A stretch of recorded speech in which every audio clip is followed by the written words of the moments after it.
adventure will call. You will all hear our tale.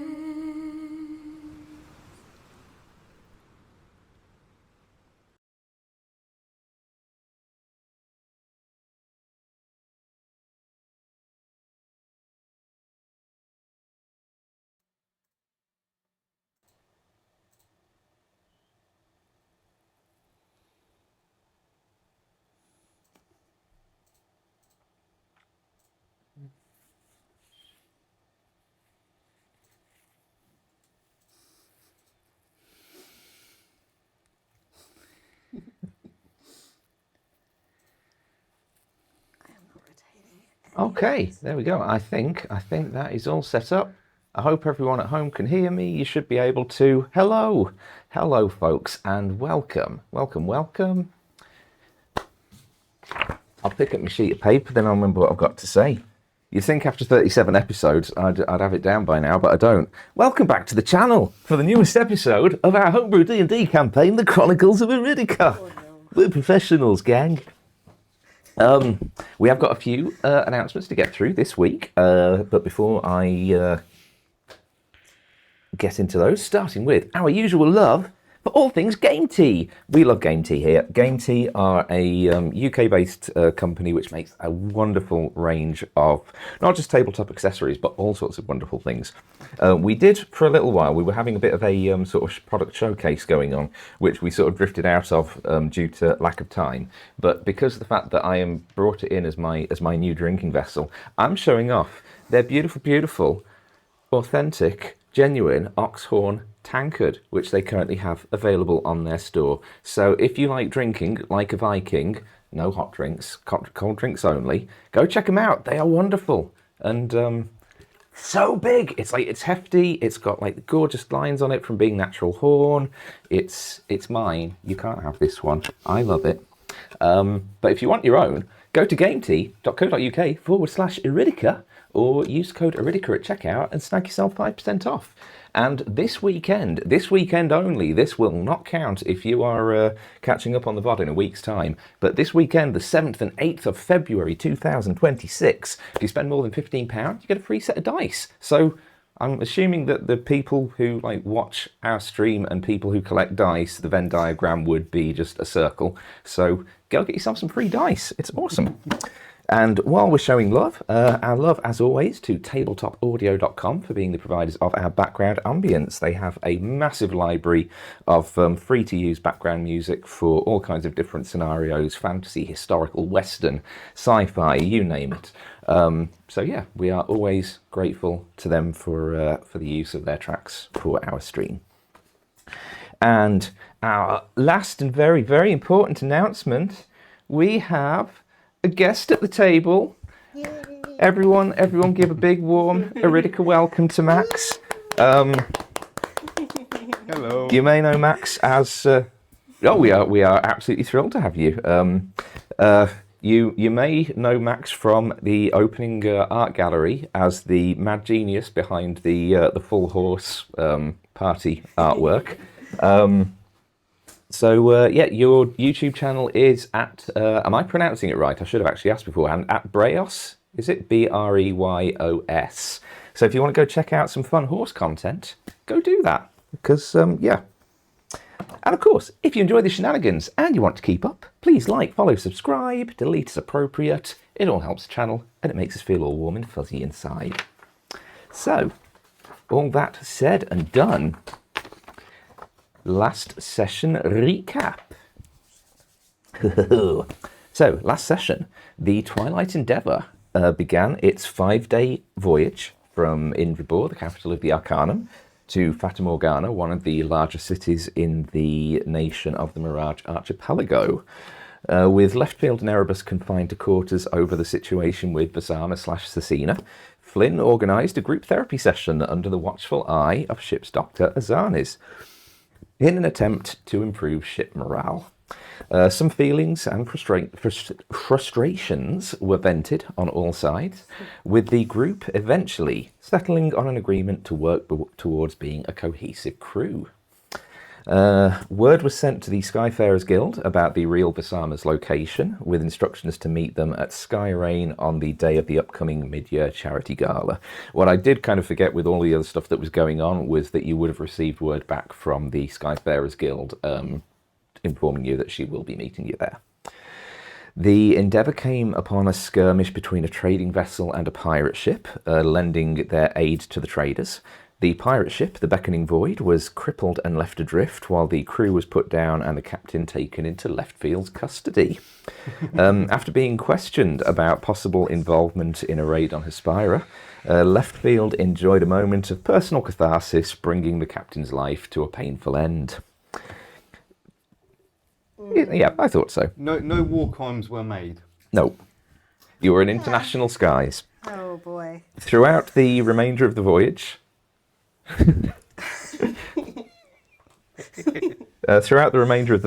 another skirmish was sighted in the far-off distance, culminating in the visage of the death god Mortis appearing in the clouds, and the Goose Hydra paid a visit to the Endeavour, making itself scarce again after finding a source of food. Arriving at Fata Morgana and finding the city cloaked by some kind of illusory spell, Sparrow was greeted coldly by two members of the City Watch, advising her not to allow any non-magically inclined crew members to wander unaccompanied. So with the warning given and the morning wearing on, the party's attention turned to the slums on the city's outskirts and the assassin's den waiting for them at the Cure and Cut butcher's shop. So... crew of the Twilight Endeavour, how would you like to proceed? Murder them all. I would have passed a missive to Rahija before we depart that has a list, like a literal list, of things that she needs to do in my absence. Can we collect 4 healing potions from Azanis? Yep. Okay. So I'm assuming you are just assigning one each to the player characters? I am. So everyone's got 1 healing potion in their inventory. Yay. Including Flynn. Can I attune to the Coin of Frost before we leave? You can. Okay. Fata Morgana, there we go. I know I had some background music for it somewhere. Was it just a normal potion of healing? Yep, just a regular potion of healing. Yeah, as a cleric, Azanis has the ability to make those. She doesn't have the ability to make any more potent potions of healing. So anything more than that, you would have to get from an actual vendor. Just a quick one. Would I be able to buy like some arrows, like Yeah, 10, yeah. 15 arrows? Yeah, whatever? yeah. Knock them off at just whatever the standard Awesome. handbook Do price we not is. have some of them in the ship's inventory? Nope. Oh, okay. You have ship munitions, so you have bolts for the ballista. You don't have standard Okay. standard hand weapon ammo. Okay, awesome. Okay. I think Sparrow will reiterate to So the arrow. crew. So just very quick. So arrows, it's 1 gold piece for 20 arrows. So however many you want to buy. Yeah. Oh, yeah, I'd be. And can I restore my stock of poisons with Azanis as well? Yep, absolutely. Well, I let you walk in and just like, as I was, give me the thing that will hurt people the most, please. As a doctor, you need to give me everything that will hurt people. I will personally go to Lexi and just inform her and Fallon of the situation. Yep. So, is my understanding that they can leave the ship as long as they're with, say, Azanis or Rahija? The warning that you were given was don't let them wander unaccompanied. It would be better if you don't let them wander at all. Okay. So it's in an how much of a emergency chance you want to take. situation. Yeah. So I'll just tell them that in an emergency situation, if they absolutely have to disembark, go with Azanis. So, because she's the Yeah. one who is most obviously magically inclined. And then I guess we need to ask directions to the Cure and Cut then. Yeah. While everyone's doing a moment of picking up supplies, Flynn is going to pop into a nearby magic shop and pick up 10 gold pieces worth of charcoal and incense. Why'd you say that with a smile? Because my boy's got plans. And that's what worries me. Okay. Okay. Yeah. So you begin asking around town. So the again, just as a quick recap, the city of Mirage Archipelago is a very dark, very kind of gothic, moody environment. It's nothing. It's almost the polar opposite of the sort of open, bright, welcoming atmosphere that was created by the glass city of Indrabor.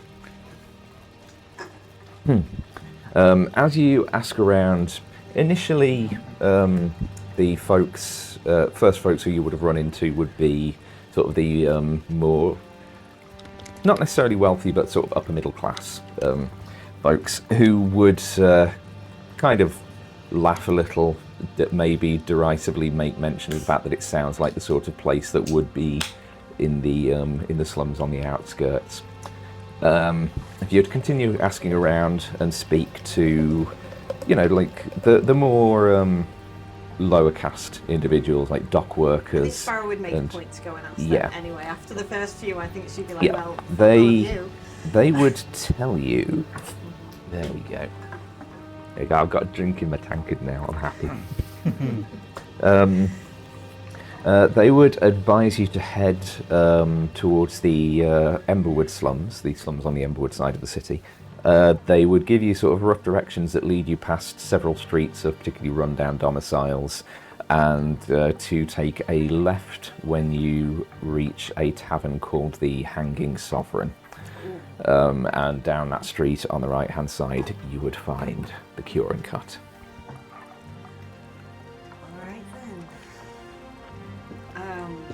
So I'm gonna turn to you, like, are you ready for this?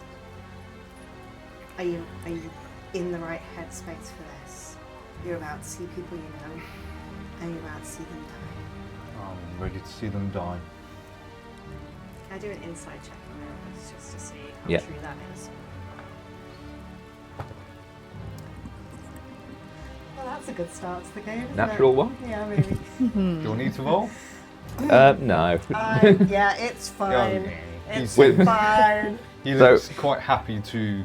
So because it's fun to play around with the natural one on the coin of curses, you ask Erebus this. You look into his eyes to get a gauge of how he's truly feeling about this mission. Mm-hmm. And then you realise Erebus is actually standing about 10 feet over that way. You've just walked up to a random dark blue skinned tiefling on the street and asked him about whether he's planning on killing people he knows today. Can I double down and just intimidate the fuck out of this guy?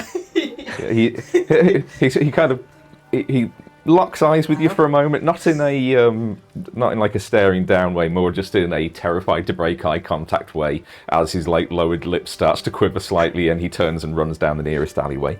Let that be a lesson to you. Oh, wonder why I've got. Who are you talking to? Let's just fucking go. Let's just fucking go, Erebus. Just, ugh.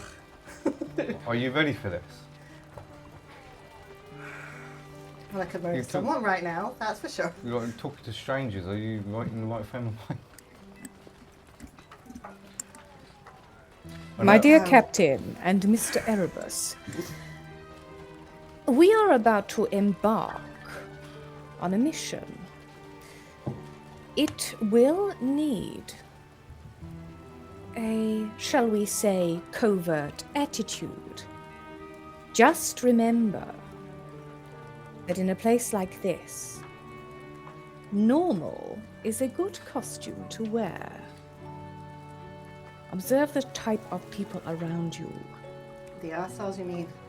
Especially that one over At there. their pace. Take their style if you must. Don't be noticed. We must gather intelligence foremost. Alright. Sound advice. Do you think you can do that, Flynn? Oh, you weren't listening. Okay. Sorry, I was looking at my charcoal. Why are you looking at your charcoal, Flynn? I've got a project.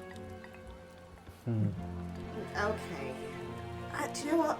Raphael, how about you take point and we'll just follow you on this one. I think it might be prudent. I think he's got a pet. Yeah, I'm more than happy to do that. I'm just gonna follow on behind left field and just sort of like bring Flynn in as close to me as possible. Like, don't make eye contact, Flynn. Just I'm going to move the casual. streets. I'm going to move through the streets then, taking careful note of the people that surround us. Okay. And do they begin to change as we approach the slums? Yes, I would say it's so glaring you wouldn't even need to make a perception check or anything for this. As you're kind of moving towards the outskirts of the city, you sort of leave the central islands, crossing over a couple of the dark stone bridges with I don't know what the right term for it is, but sort of towering buildings where it's like the buildings have clearly been added to and then added to and then added to, rather than built as intended right off the bat. And as you're kind of moving towards the outskirts of the city, there is very much. It is early summer. There is humidity in the air following recent rainfall. There is a heaviness, but the heaviness isn't just the mugginess of the air. There is a kind of oppressing feeling, especially as you get more out into the outskirts. The first thing that hits you as you start to move out is the smell. The cleanliness of the air starts to be replaced with the dankness of decay, of disease.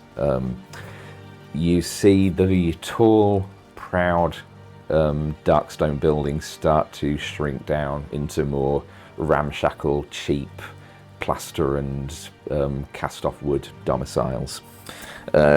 You see a noticeable increase in people sort of begging in the streets, sleeping in alleyways.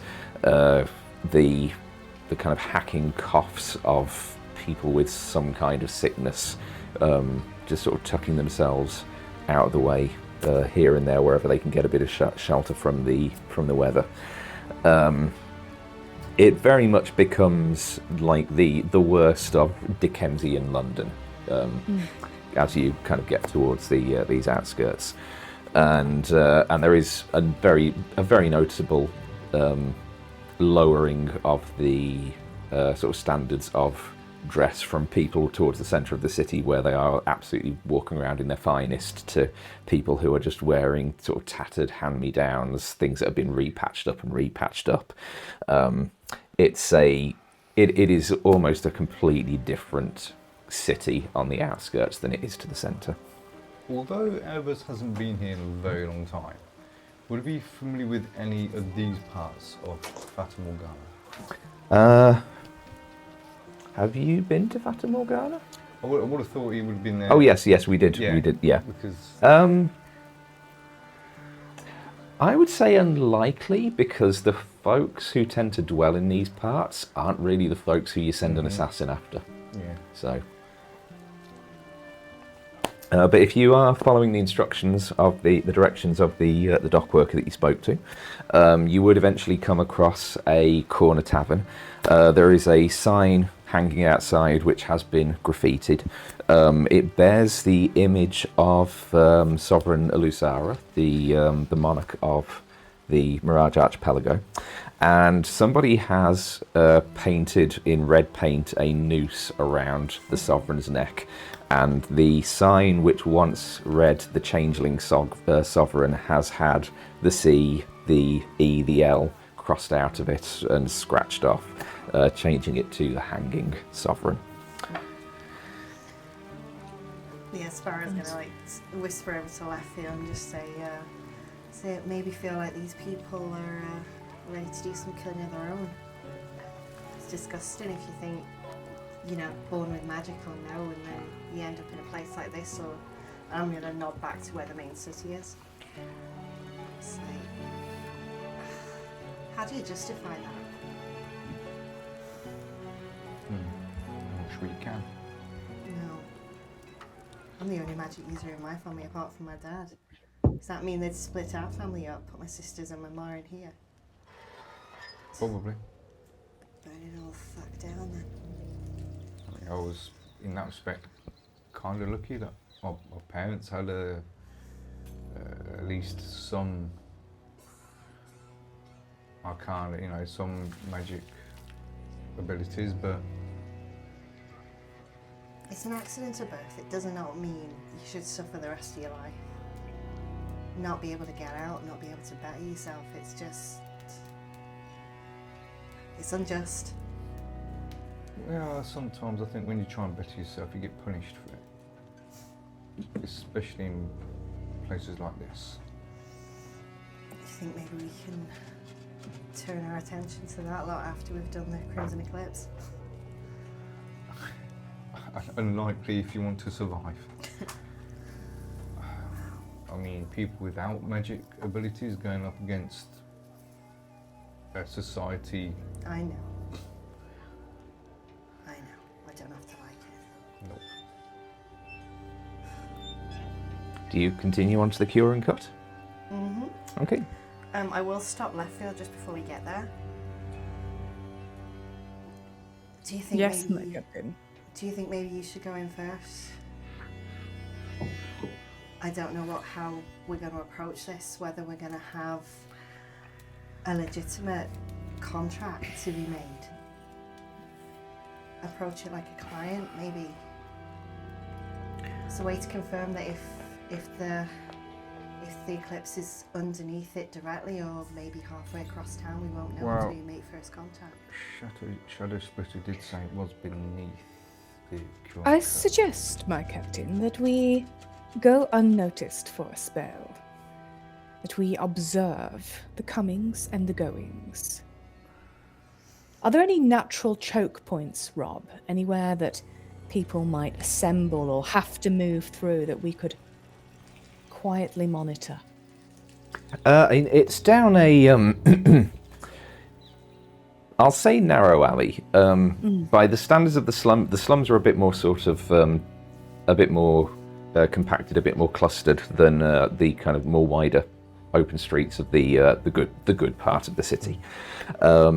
This, as you're kind of heading down and you see the hanging sign for the cure and cut in the near distance, it's a narrow alley compared to a lot of these streets in the wealthier area.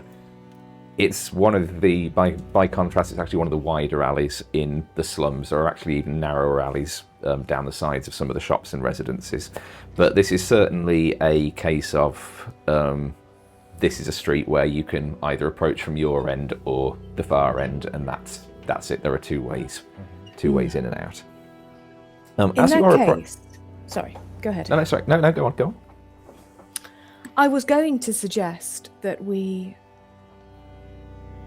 sit in the alleyway, throw a blanket over ourselves, and cough occasionally, replicating that same hacking sound, as we exercise our powers of observation over this building, really noting if anyone comes and if they don't leave. Okay. I want to know whether this is an entrance.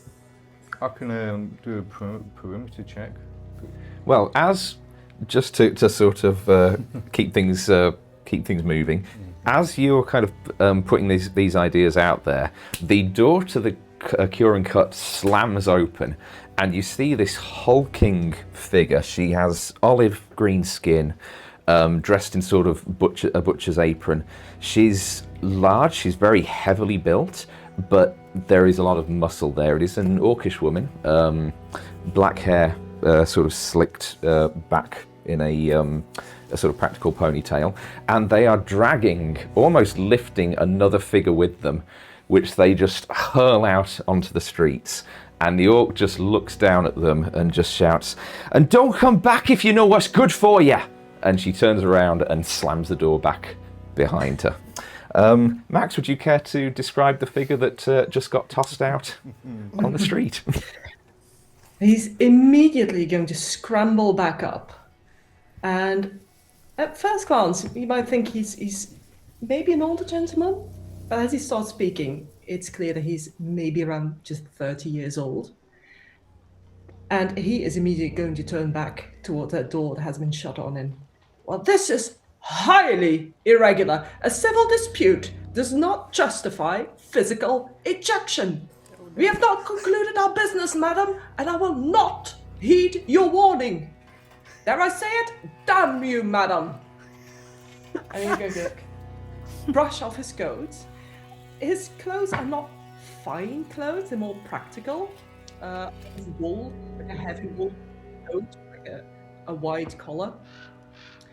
And he's going to make another very dirty look towards that closed door. And he's going to be heading off towards the Hanging Sovereign. Okay. I love that. And you are a human, yes. Yes. Yeah. And he has a mustache. Very important detail. Oh boy. Interesting. Well, there is someone who cannot go unobserved. I believe that could be our key, Captain. Shall we follow? I'm sorry, I've just seen the picture. It's brilliant. A little bit. What, you want to see how far they got? Alright, we can do that. A little bit of reconnaissance at a pub. I'm okay with this.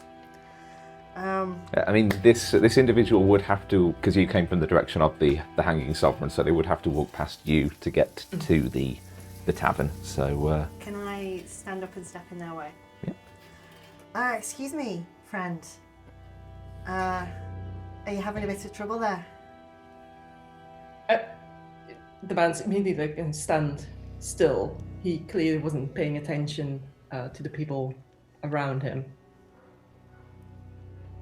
I had a disagreement, and one I had expected to resolve civilly. Indeed. You'll excuse me?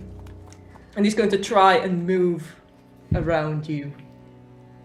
I'm going to step further in his way and just be like, what sort of disobedience? We have business there ourselves. Perhaps we can help. I think here, madam, anyone has all the agreements with each other. It's an awful place. I agree with that. How about we buy you a drink and you can tell us all about it? At this, he hesitates just a moment. I suppose it would be impolite to decline an invitation. You are paying? Of course. It's, allow me to introduce myself. It's Captain Sarah Harnell. This is my crew. And... Captain. And immediately, like, his posture changes slightly. He's going to stand a little bit more upright. Yes.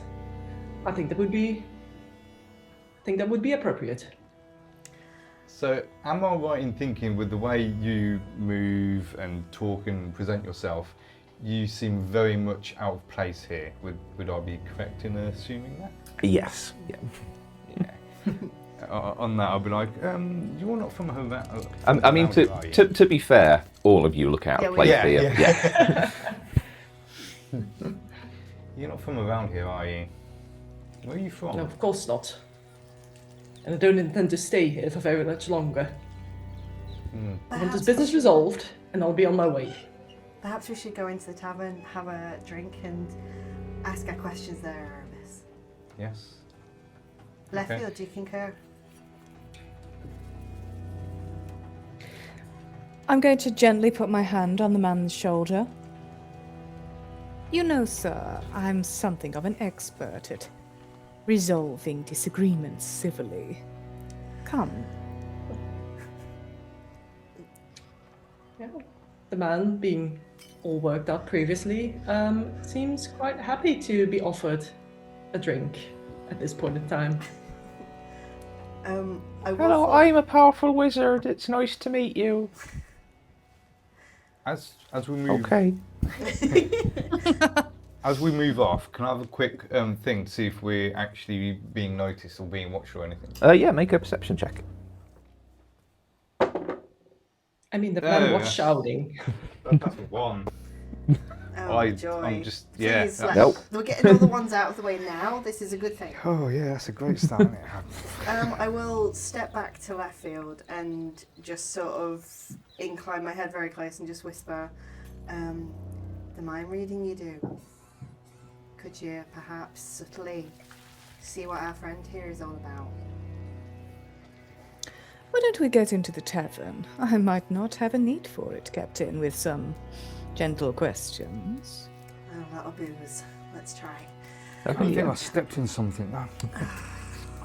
Oh no, that was an orphan. Nope. Oh, come on! Oh. Sparrow's literally throwing money at people like, as we're going through. It's like, yeah, a little bit for you, a little bit for you. Okay. Oh, no, don't do that. No. What? They need it. Yeah, but you're going to draw attention to us. No. Is that a bad thing? Yes. No. Fine. Okay, yeah, you head back down the street to the Hanging Sovereign. You open up. It's a decent-sized tavern, given the kind of restrictions of the architecture in this area. It's fairly run down.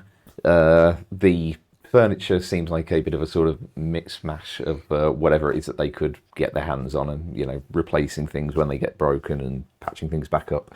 There's a large bar against one wall with a dwarven man. Looks like he's probably in his late hundreds, so by human standards, kind of about 50, between 50 and 60 years old. He's got sort of fairly sort of tan skin, but more of kind of a blacksmith tan rather than a like a natural tan. Sort of dirty brown hair tied back, big classic dwarven bushy beard. The tavern itself, there's a few patrons in there drinking what smells like kind of stale, cheap ale. This is not the kind of place where you're going to get fancy cocktails and high-end spirits. But yeah, as you open, the bartender beckons you in to shut the door against the humid outside weather. Do you have a preference to drink, friend? Or should I just tell him Rum, about his best? Captain, if you please. Rum. That is a very good choice. I'm not even going to bother asking the rest. I literally just go up to the bar and I'm like, bottle of your best rum, if you don't mind. Best rum. Whatever you've got that's rum that Well, is better than a lot of the He kind rest of us. looks under the counter, pulls out a slightly dusty bottle. It doesn't even have a label on it. It's just kind of very dark liquid. It almost looks like it's a bit sort of viscous. Sort of, as he sort of swishes it, it kind of clings to the inside of the bottle and slides down.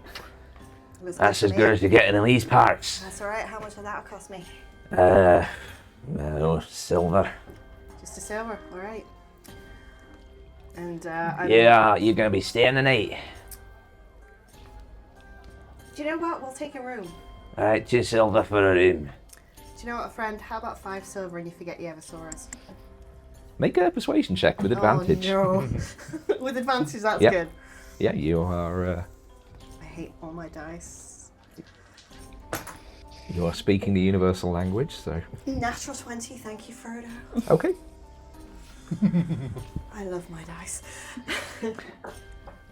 He slides the 5 silver back across the tavern, across the bar.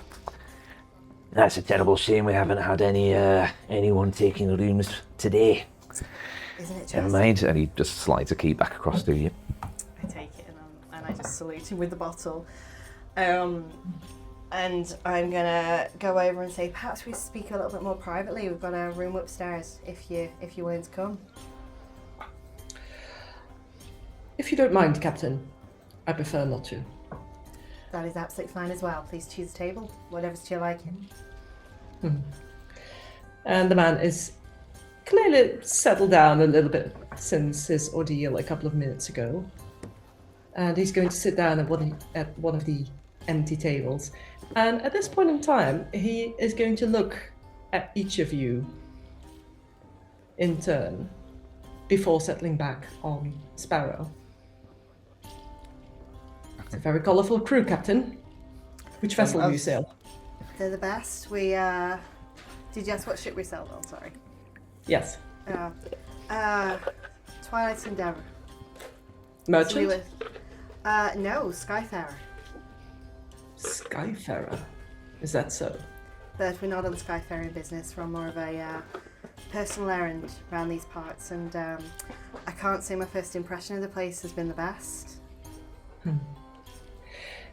Can I make an insight check when she said a personal endeavor? Yep, yeah, you can See do. what she means by that. I rolled a 2. Natural 20. I rolled a 2 anyway.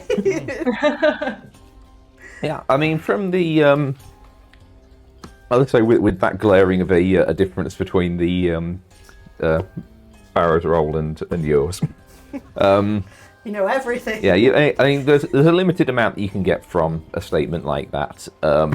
You do get that, yes, she was being honest about this being a not a guild job, but as Sparrow said, a personal matter that they're on, and the fact that they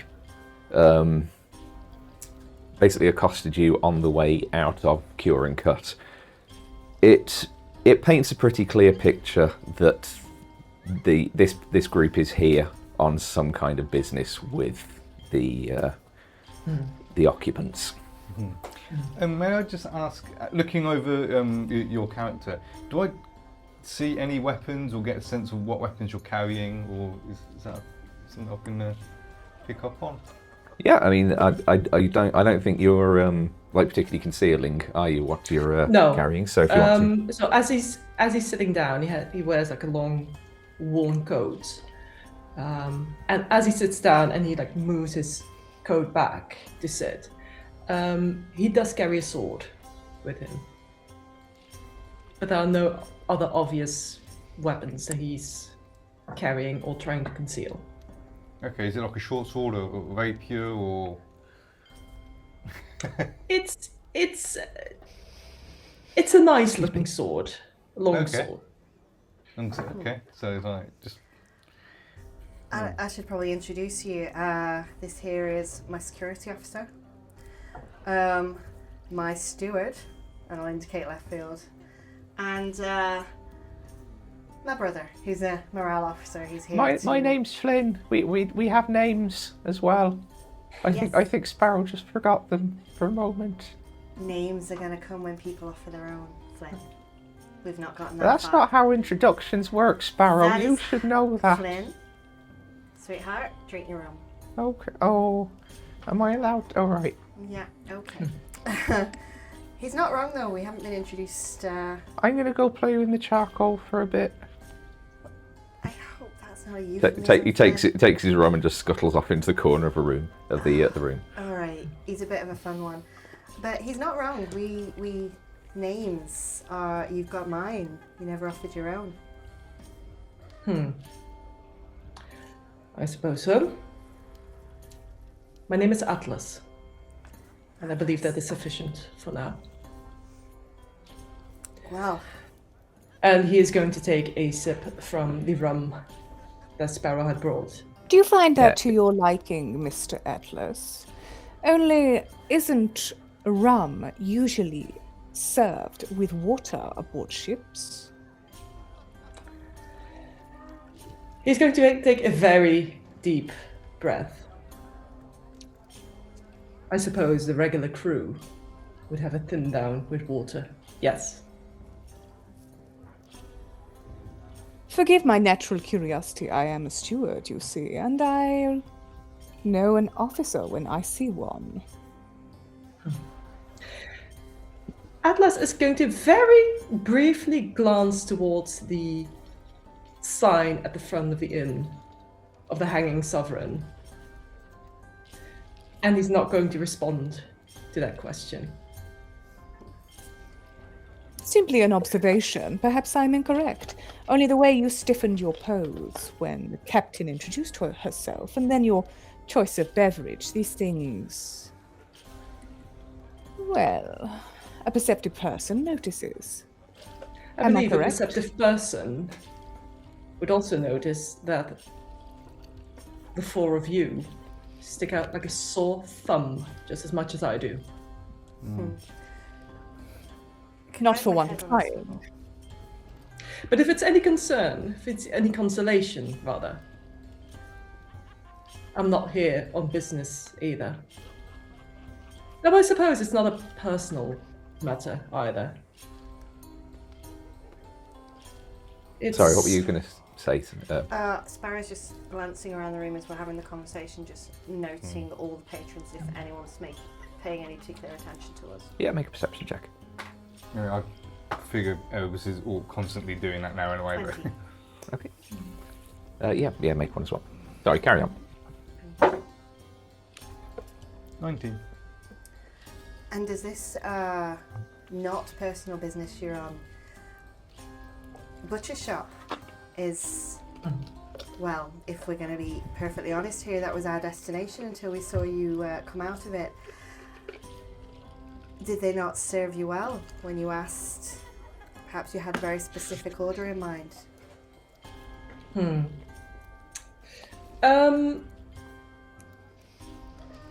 Is it safe to say that he would know what she's talking about, or do we need to make a roll for that? No, I think it's fairly clear what the intent was there. Yeah. Okay. I was thrown out of a butcher shop, Captain, for a transactional issue, not a moral one. Let me just put it like this. I paid for a service, and that service was not delivered in accordance with agreed terms. And I'm attempting to resolve the matter without further escalation.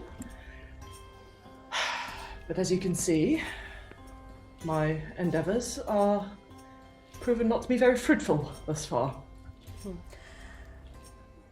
Well, I very much understand what kind of transaction that was, as to the matter of them not fulfilling their side of it. Well, I don't know what I hope for in that, whether was something supposed to be achieved along with the contract specific and they didn't come through with the second part, perhaps. I know what that's like. You would expect, Captain, if one pays for something for a certain outcome, then if that outcome, well, let me just put it in layman's terms. I want my money back because I did not get what I paid for.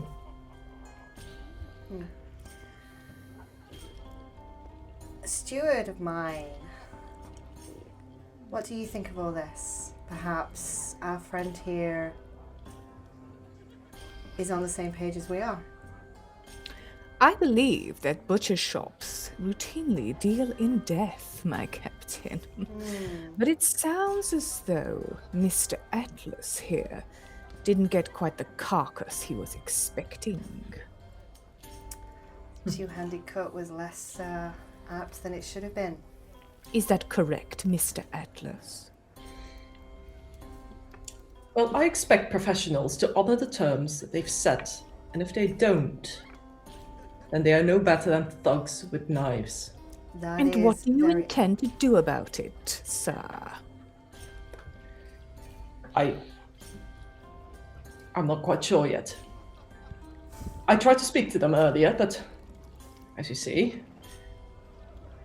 they're not open for reason. Who did you speak to in there? Was it just the person who threw you out, or did you get to speak to someone or other people? I spoke to several people in there, one worse than the other. I can't advise any of you to going in, not unless you want to be ripped off. Well, keep your savings, for that matter. Our Do it intention yourself. is not to go in there and offer them anything lucrative on either end. Our intention was very much to cause them a little bit more of a headache than that. Perhaps if you are intent on receiving your due, we could... Put it this way, we're as displeased with them as you are, probably actually even more so.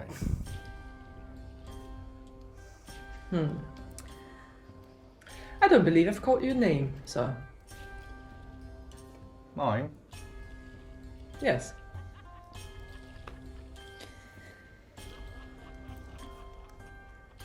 Did I not speak loud enough? Sir? Yes, it's Erebus.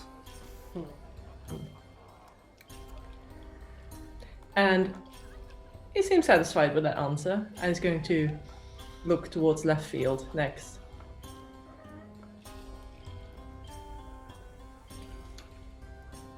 I don't believe we are formally acquainted yet. Since you did me the courtesy of offering your name, or at least part of it, I'll offer you a name as well. It is left field.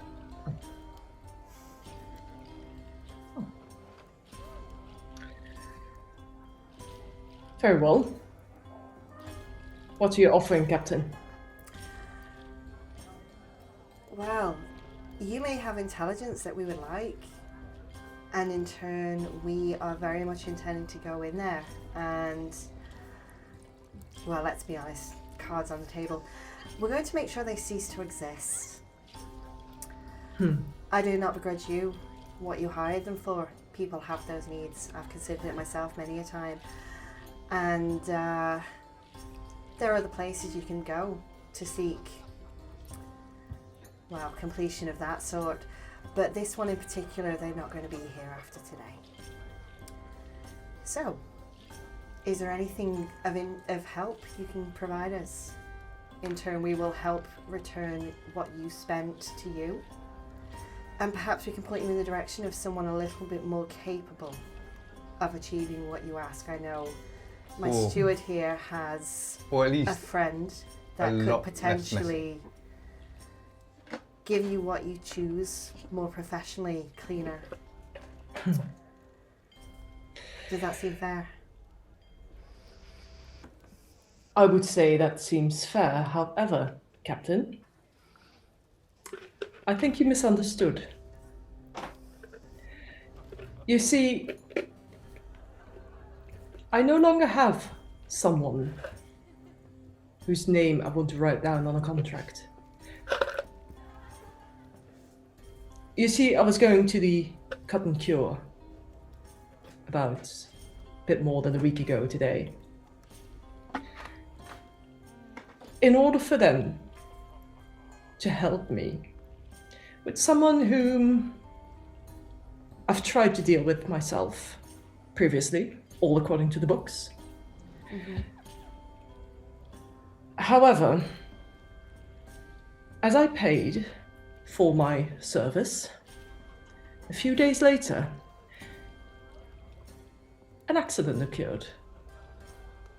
Entirely coincidental. Nothing to do with them. So, in fact, they had no hand in what I paid for. I see. Well then. I tried everything, Captain, but official channels were unavailable to me at the time. Would you mind me asking what they did to warrant, well, the manner of service you paid for?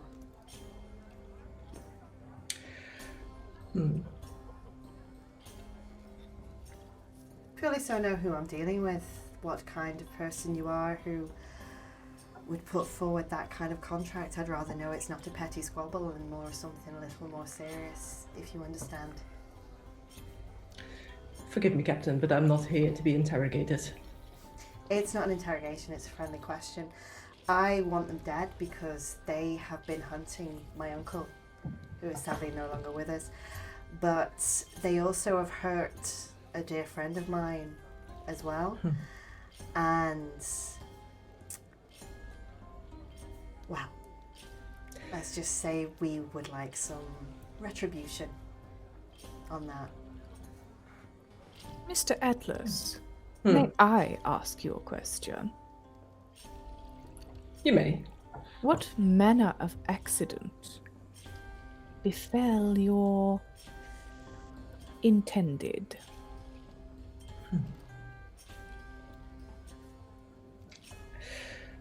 Well, to put it simply, blunt force trauma. No one else involved. As I said, I saw it happen. An incident on deck. If I hadn't seen myself and the guild would have said that they did it, perhaps it would have satisfied me, but I saw it with my own 2 eyes. They did nothing. Many accidents can happen aboard a ship. Perhaps you could be more specific.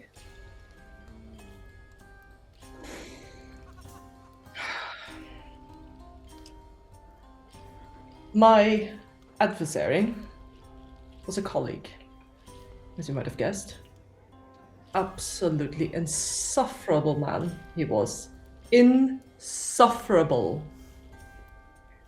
He always got the promotion before me, while at the same time, in business meetings, he couldn't even talk about work. It was always, "Oh, Captain, how are the wife and kids at home? Oh, Admiral, I heard your brother's fallen ill. Is he doing well now? And, oh, Captain, I do love the color of your new handkerchief." You see what I mean? It was I terrible. have done everything according to the books. Everything. And yet, there we were. He was chosen, yet again, before me. And Atlas is going to stop there, and he's going to take another drink from his bottle of rum. A glass of rum, rather. Yes, heinous crimes indeed. And Sparrow's just gonna take like a drink. She's gonna like side eye left field, like okay.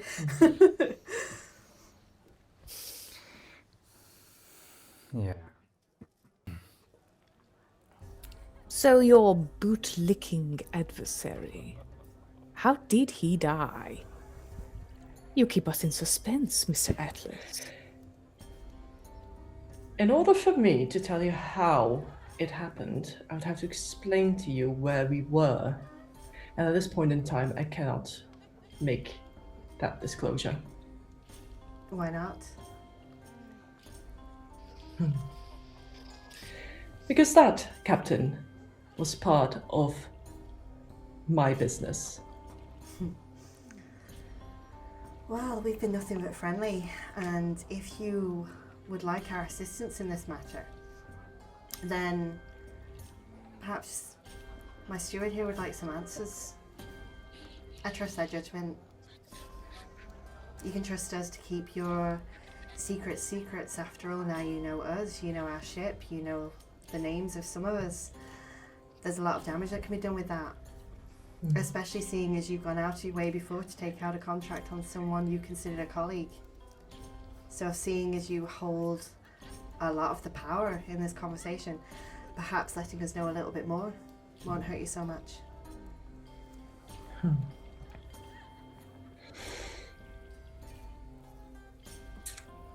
All of this, Captain, is still no guarantee that I will have my money back at the end. How much? Do you see my point of view? I do, but how much? How much money? How much money? It is how much anyone would pay for their business. See, I've considered dropping the towel on these people before, but I've never actually done it. So in terms of pay, are we talking a gold piece, 20 gold pieces, 100 gold pieces? How much are we talking? Oh, no, Captain. Not a gold piece. Not 10 gold pieces, not 100. An item of interest? 2,500. Do you see, Captain? I do. Why? That is a hefty amount. After his death, I assumed I would be second in line. But because it was an incident, a freak accident aboard the deck, the mission was called off. Indefinitely. And I am being sent back on this little barge is coming to pick me up in a couple of days. And what will I have? Nothing.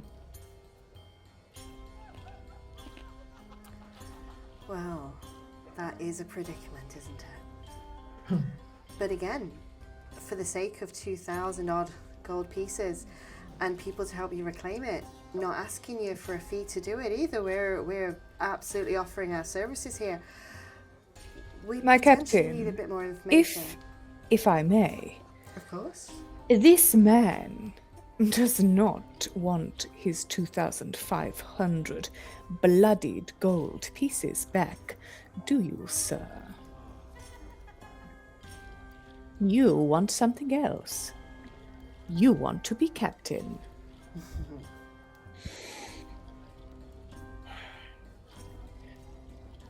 Perhaps that is my ambition someday. The 2,500 gold pieces would be a nice start. Perhaps we could guarantee you your captaincy. Perhaps we could make sure your path was clear, after all. What do you mean? I mean that a vial of poison is less expensive than you might expect. Would you excuse us for a moment while I have just a conversation with my steward, Atlas? Excuse us. Left field, a moment, if you please. Pardon us, Lieutenant. I'm gonna just. I will just say, because I have been waiting for an opportunity, because you both were on those perception checks. Yes. You would notice that the patrons in the tavern generally keeping themselves to themselves.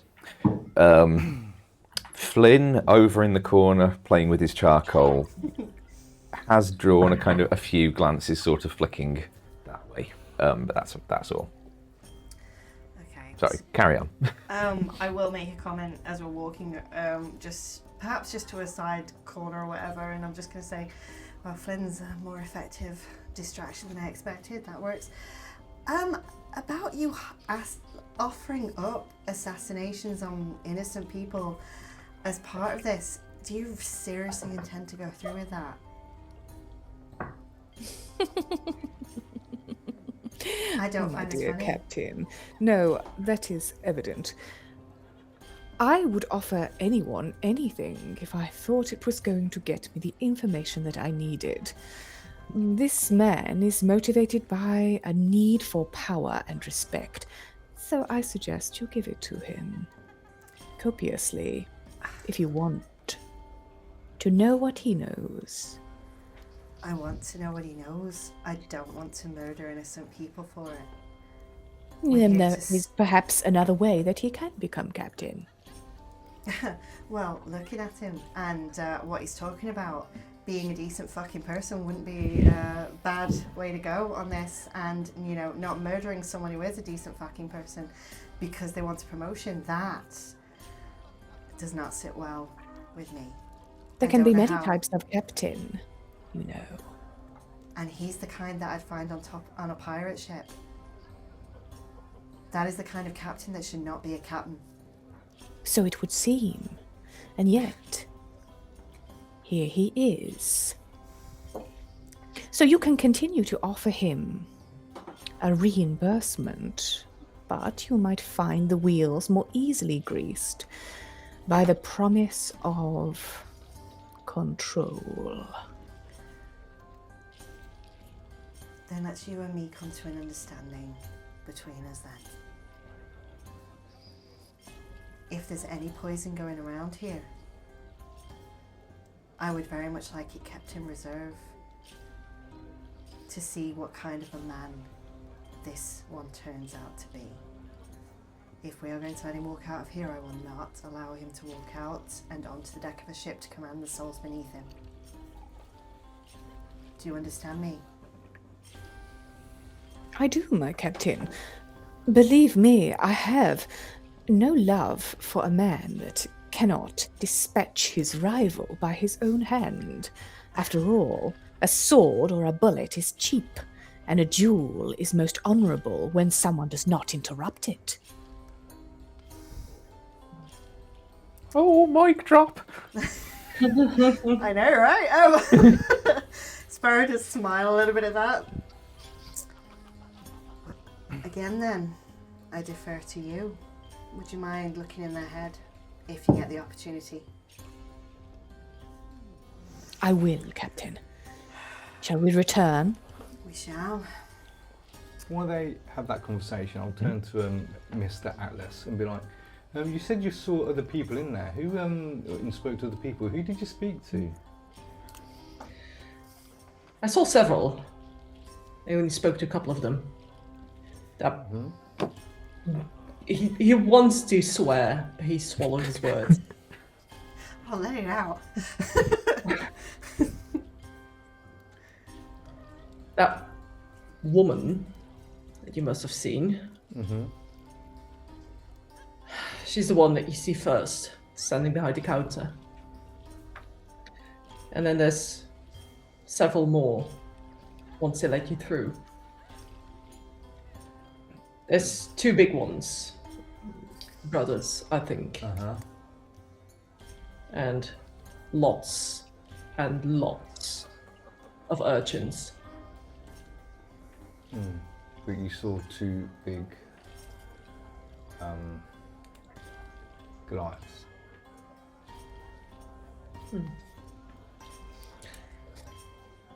Yes, they seem to be running the place. Did you catch their names? Atlas is going to look a little bit suspicious at Erebus. Yes, I did. If you name one, I'll name the other. You first? I asked questions, so you should answer first. Sir, I have no obligation towards you, with all due respect. Okay. Can. Atlas is going to pause a moment and is going to sip his rum again. And Barrow. Yeah, they're from what I gather, they're the ones in charge of that particular group of assassins. And they'll be the ones to be withholding your money. The money, the contract, I don't know. I haven't been there long enough. No, but that'll be the reason you're not happy with the service you asked for. Well, even though these towering hulks seem to be sentient enough, they did not want to speak to me a second time. I couldn't get past the woman in front. What was her name? He's gonna take another sip of rum. Fola or something. I wouldn't be familiar with that name, would I? That wouldn't be a name you've heard, no. Okay, that person I do not know. But I do know the brothers. Okay. Thank you for that. So that at least we know that actually in there.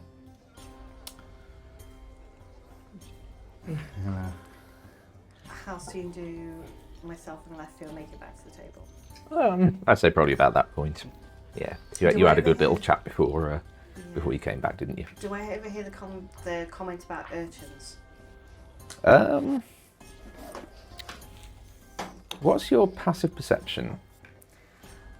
Oh, where do I find that? Be on the left, I think. It is not on this sheet here. Well, I don't know what your layout is, but... My layout's that. Okay, yeah, it's different from mine. Yeah, I don't know what my passive perception is. I'm going to have to say no then. Okay. Yeah, I cannot find it anywhere. Okay, no problem. So, yeah, I'm going to come back with left field and I take a seat and take a sip of my rum, and I'm going to sit down and just observe whatever. I would say left field because I know you've got an obscene passive perception, haven't you? You would have heard the comment about many urchins. Urchins. Yeah, when you two arrive, I'll be like, it seems like there's quite a few in there, including the brothers and the woman orc you saw as well, who seems possibly quite capable of defending themselves. The eyes of urchins are everywhere. It would not surprise me if our presence is known. No. You say urchins, children? Oh yes, Children. they're everywhere. If you speak loud enough, they'll come and get you. So, children within the complex itself.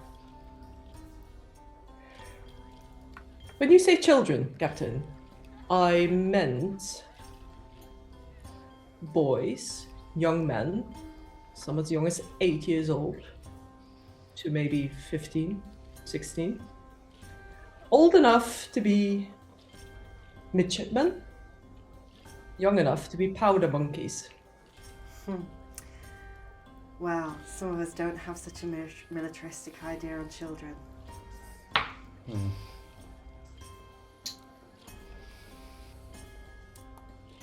There were plenty of them there, training, watching. Oh, Did I you, know what a 9-year-old can do with a sword, that's for sure. Did you see what sort of training? Oh, sparring of sorts. Would They be weren't branded continuing as I entered. I was. at that age.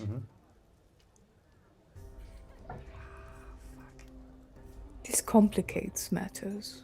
It does. Atlas going to narrow his eyes just a little bit. Does it? Well, it seems some of us were going in there prepared to fight adults, not those who have maybe been... We prefer people who have gone in with their eyes wide open, not those who may have been coerced in or taken. In your opinion, seeing them, did they want to be there?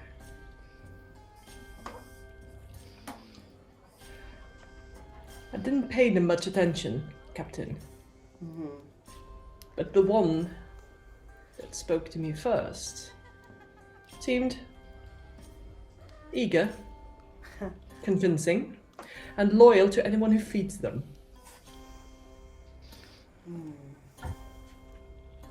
Huh. A child with a dagger, one especially who's been trained to use it, is no dangerous than an adult with a dagger. And yet,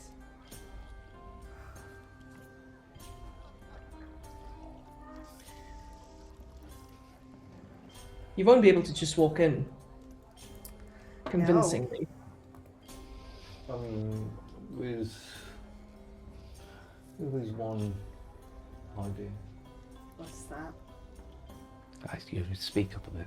Sorry. Your bike's not really picking you up. There is one idea. The Ken and Barrow do not like me. How could that possibly be?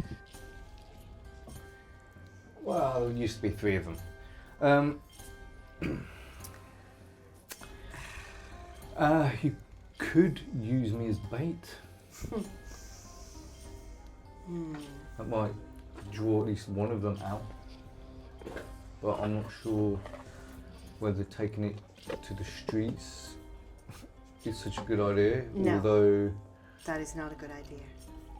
I doubt any guards or anything would be bothered about what happens in the slums. I'm bothered about what happens in the slums, Erebus. I am very bothered what happens in the slums because people live in these slums, Erebus. I'm not sure about live, I think they more exist.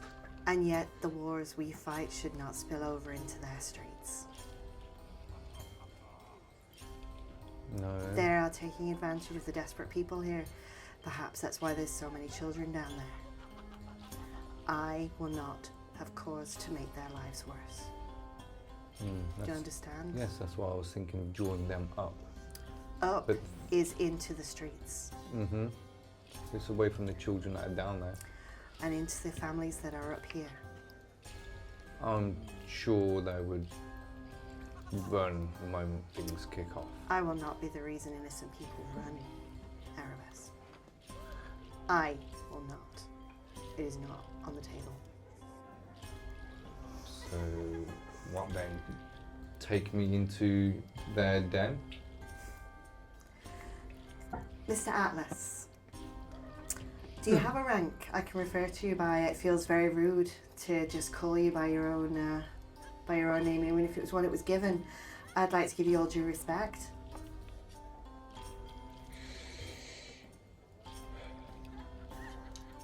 Acting lieutenant. Yeah. Lieutenant, Is it funny? I believe Leftfield's just feeling very vindicated in their judgment of character.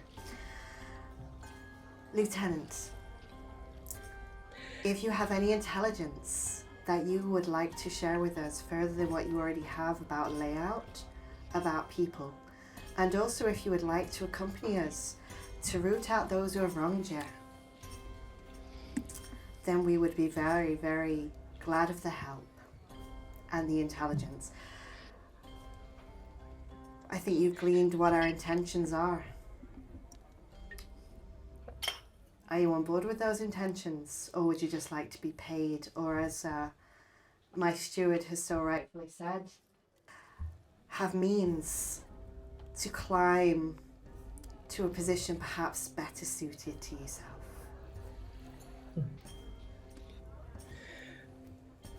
Do we need to put this in writing, Captain? Another contract? Not necessarily. Or are you a person of your word? And what is it you would like me to agree to? Specifically. Let's be plain. We would like assistance in rooting out a den of inauspicious characters. And you, what is it you'd be asking of us in return?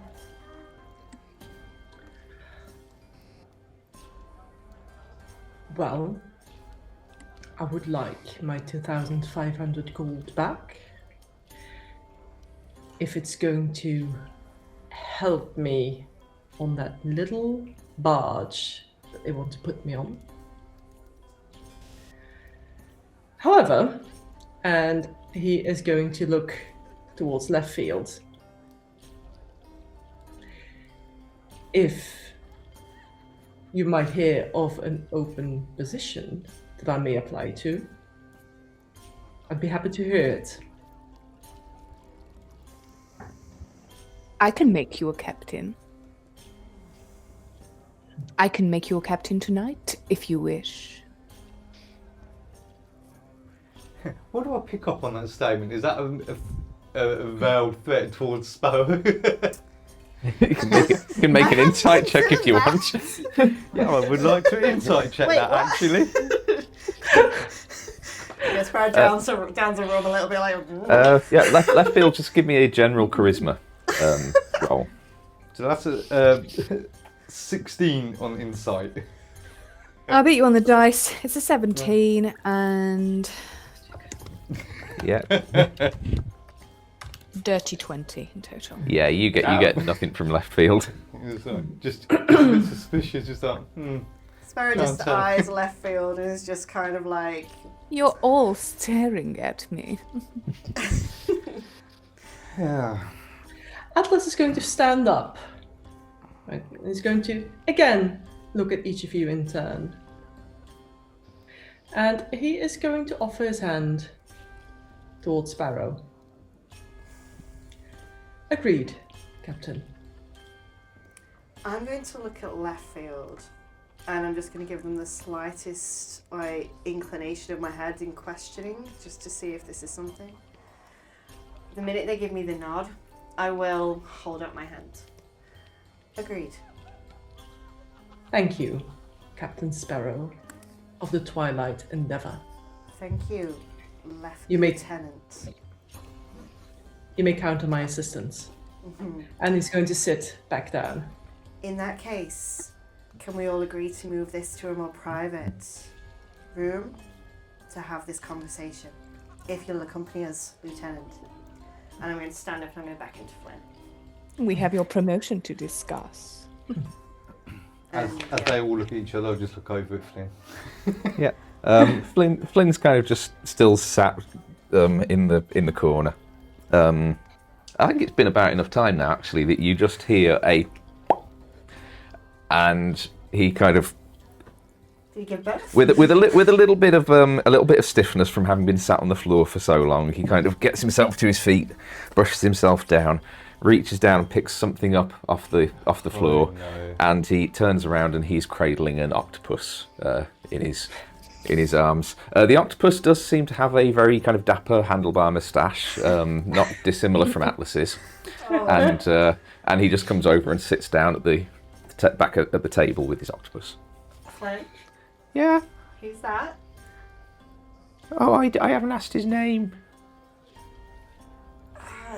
Do you know what? I'll talk to him later. We're going to go to a room, Flynn, privately. Why? Where did you find it? I made it. You made. I am a powerful wizard. You made an octopus, Flynn. Yeah. Does Lyra know that she has a child now? No. Oh no. Okay, let's take this upstairs. I'm gonna call you Lyra Junior. Oh, this is so many levels of fucked up, Flynn. We're going upstairs. Come on. Okay. All right, I'm just gonna usher everyone up to a private room. Yeah, you head upstairs. The upstairs of the tavern's basically as run down as downstairs. There are 5 doors, each numbered. Just a big sort of hefty iron key to unlock yours. Inside, there's 3 bunks, like a single sort of small wooden stool and a what's the word? Like a foot locker. Mm-hmm. There's no like washroom or anything up here. It is just a small dank room for someone to put a roof over their head for a night. But it is a private space. Is there a window? Yeah, there would be a Okay. window overlooking. If we look out the window, would we even be able to see anywhere near the queue and cut? From the angle that you're at, you would be able to see the sort of the street outside it a little further, kind of in your direction. You can't quite see as far as the actual queue and cut itself. And if going by rooftop, would I be able to get to it, or is it too? Yeah. Okay, just bear that in Oh mind. well, yeah, I mean you're on the other side of the street, so you'd be able to get to like opposite the street from it. Oh, okay, Yeah. so across from that. Okay. Yeah. Well then, since we're all on friendly terms now, why don't we discuss our plan? I have a suggestion, if you would all hear it. Okay. Please speak up. Well, Mr. Erebus, I think using you as bait is a wonderful idea. I'm sure you love that. But we'll need a convincing manner, a convincing strategy to get you into the cure and cut. Now, what better than, let us say, a failed assassination? He already failed one 2 years ago Absolutely. Yes. And it could be that he was attempting another aboard a ship that has just docked. But let us say that the people aboard that ship, her captain, her lieutenant, and her steward, were able to apprehend the assassin, and perhaps even induce him to speak about the one place that he would not wish to be brought. Why those people, sensing the potential for business to be done, that is, a reward or a bounty on their wayward assassin, might take him, delivering him to the Cure and Cut this very evening.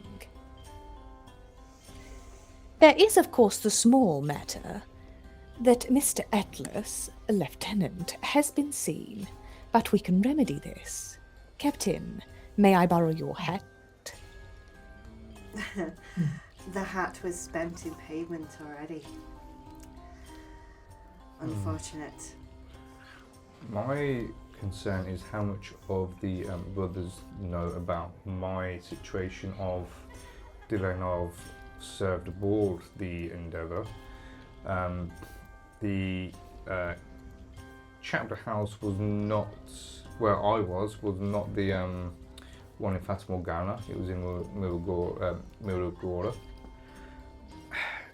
But I'm sure with your skills you can come up with something to smooth that over. Convince them that you track them down. If we go there and say that you were trying to assassinate someone on my ship, then that means they will suspect that there isn't a contract that needs to be completed. Depending on who we say you were there to kill, I wouldn't like to say it was the captain of said ship, because then we're delivering the captain of said ship to their doorstep to complete whatever assassination contract there is, and I would like to not die tonight. We could suggest... There are 2 people aboard my ship who are known in certain places of the world who potentially would have bounties out upon them. We could suggest either of them.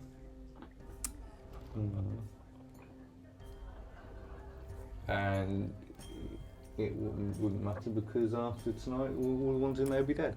I would need guarantees that they would all be dead. I would need guarantees that none of that would get back to those 2 crew members. It's plausible enough that it could get us in. Or could say that it was Leon Turin. I finally completed the contract a few years late, but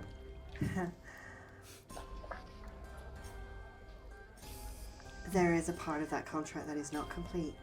actually, yes. Although they would know as soon as they spoke to the patron, I suspect. But the part of that contract that is not complete, they would believe you were there to retrieve. I don't know how much information they know about that particular contract. You said they came from Miragora, correct? Miragora was a place where the original contract was taken out. The contract was to murder Leon Turin and retrieve what he had taken. Yes. I'm going to cut you off before you say any specifics. I will say you don't know that Miragora is where the contract was originally taken out. It's just where he That was where it was assigned to Erebus. Yeah. But if I will suggest we also- give them no specifics. No specifics, no opportunity to point out any mistakes in the story. With my reasonable. with my dealings with the brothers, would I know how intelligent they are? They're not dumb. They're not like dumb Goliaths. They're not grogs. They're not exactly. You wouldn't put them in charge of a think tank, but they've got enough going on to be dangerous beyond just their physical strength. I'd say they're smart enough to have set up a new chapter house all on that. Yeah. I was just wondering if they might overlook things because of their ego and stuff, or whatever, because of instead of looking at finer details. But I will just say the day is starting to wear on. It is getting on to early evening now. Lieutenant, how deep into this place did you go? Can you draw us out a map? There's a specific location we're looking for at the centre of this place. Or was there a place that you saw them go to, perhaps, that no one else followed? Just the brothers themselves? There's not much there I saw. Only one room, really. But there were several metal doors leading towards it. I don't know what's behind it. However, from what I could see, there's only one way in. I was let in. Behind the counter, there's a cold storage. You go through, and there's a narrow flight of stone steps, which descends down a couple of meters. There's a couple of torches there. A slight curve to that corridor, so you cannot see what lies ahead. And then eventually, after you pass a couple of metal doors, the corridor opens up in a large circular chamber. That's where they all were. The urchins, sparring, eating. It's where that throne was, for lack of a better word. A throne? Oh, a crude thing. Made of stone, mostly. I didn't pay much attention to it. The sparring area, and the throne overlooks the entire place.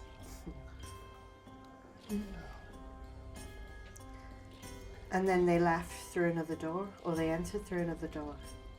How many doors? Let me Sorry. double check the window. I'm assuming you know many things. Doors? 1 second.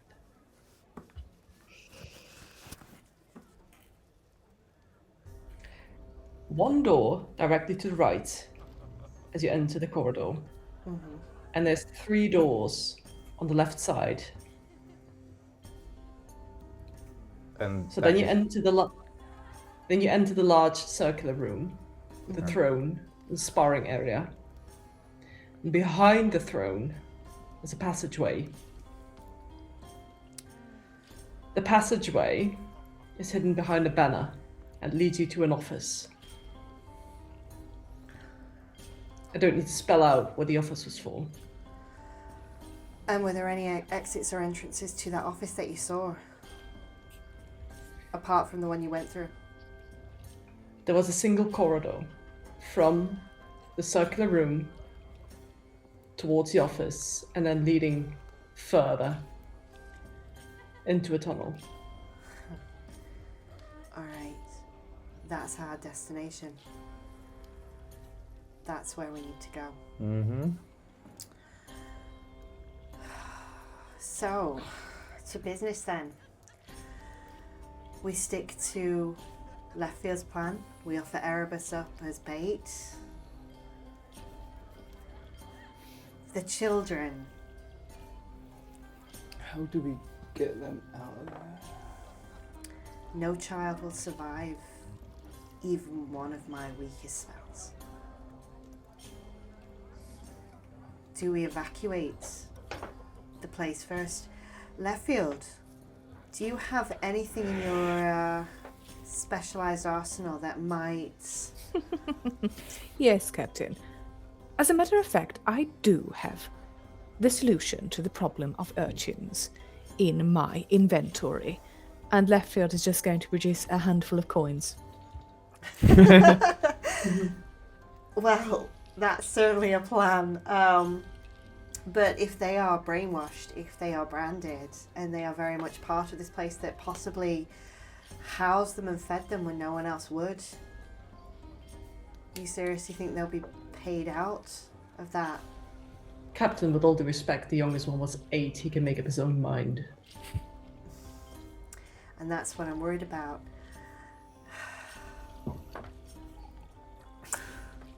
How do you approach a child? Flynn? Yeah.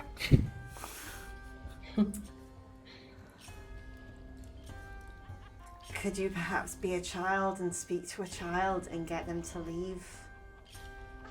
Or convince them that there is a kindly person outside with red tinted glasses that'll give them a load of money to fuck off for an evening. Alright, I could, I got disguise. Wait, do I have disguise self? No, I don't, because you asked me to take Thunder Wave. Yes, I did. I could send in Lyra Jr. Okay, talk me through what that thing does. And so. Well, watch this. And he just sets the octopus down on the floor in front of you. And he turns around. He goes, Right, hold up some fingers. What?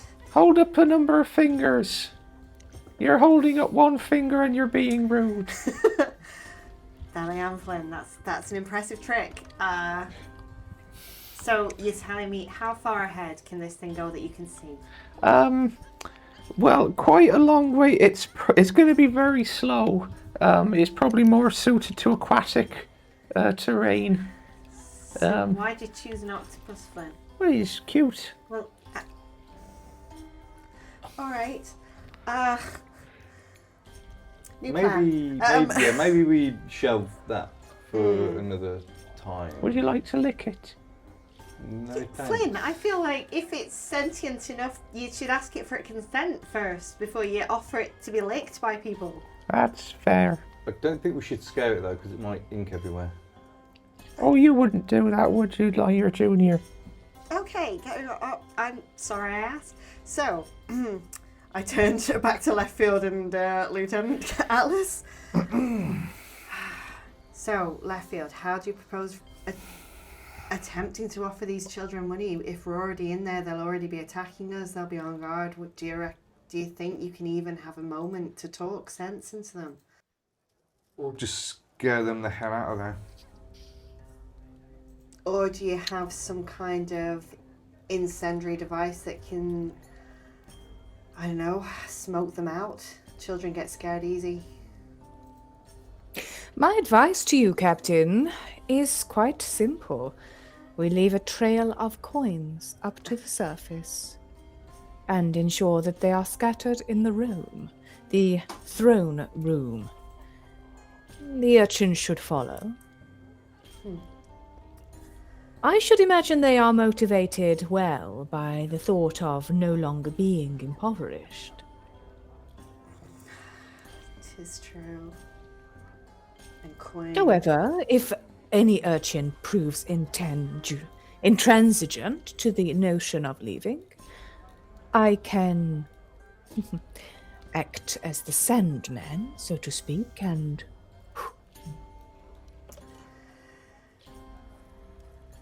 All right.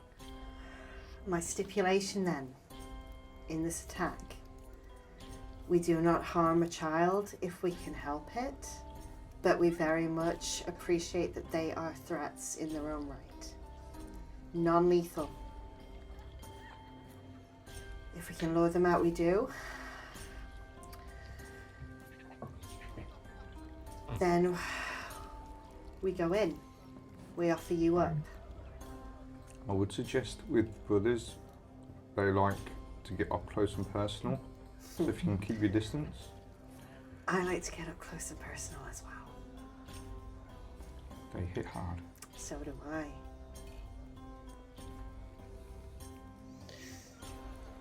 Shall I assist left field? I have quite the experience with dealing with young boys and discipline aboard the ship. Why not? And, Captain, you will not like it, but you should not enter the assassin's den as yourself. If the urchins are to flee, then they will have a memory and a face. They will know your name. I suggest that we all go disguised, particularly, of course, Mr. Atlas here, who has been seen and is known.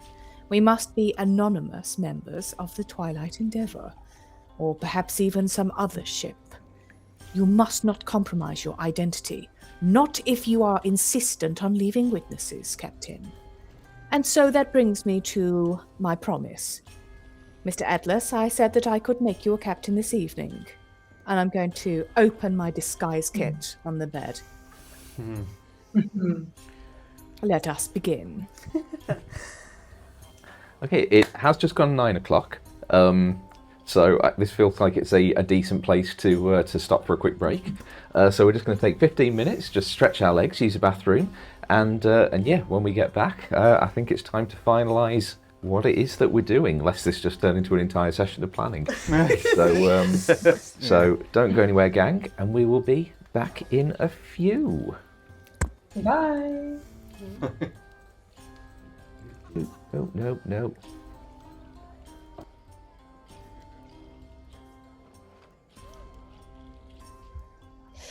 And we're out. Okay, good. Where can I... Oh, for goodness sake.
It's a toast to chaos.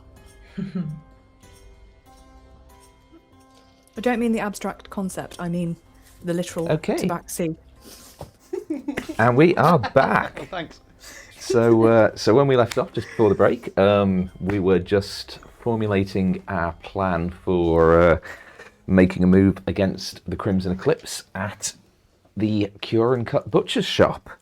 So, what are we doing? Oh, can you pass me my folder? It's got my wild shapes in it. All right. I want to step back and admire my work on Lieutenant Atlas. He should now look remarkably like a very commanding, very upright, stalwart captain, yes, but not of the Navy. He should look unlike himself, Okay. merchant-like. Can Sparrow have lent her coat to this endeavour? Yep. Take care of it. Right. And Atlas is going to straighten his back and look very at ease in this new outfit. And I'm going to give him a bow. Captain Atlas, I think it's time we choose you another name. At this point in time, left field, I am open for suggestions. Then a simple rearrangement would do. Nothing too complicated for a busy man to remember. Why not Captain Tellus, for example? Or you could go with Captain Salute. Perhaps over-egging the pudding on that one. I knew it was going to be a good idea to grow out my moustache. It's one thing he couldn't do. Oh, are you going to shave it off to help with your disguise? Absolutely not. The mere thought of it. Preposterous. And I would like to introduce you to our new cabin girl.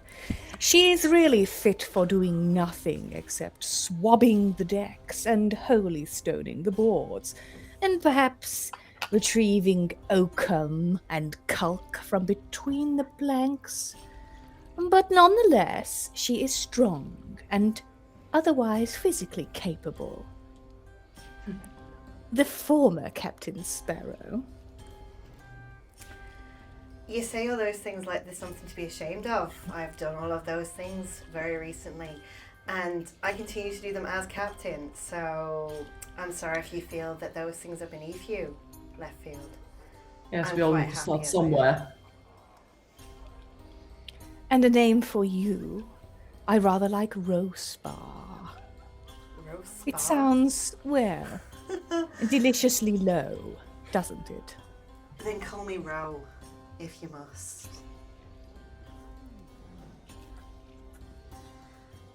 And as for Erebus, you will remain the same, of course. And as for me, well, I rather like the rank of lieutenant. Perhaps I'll be that. No change of name. Left field.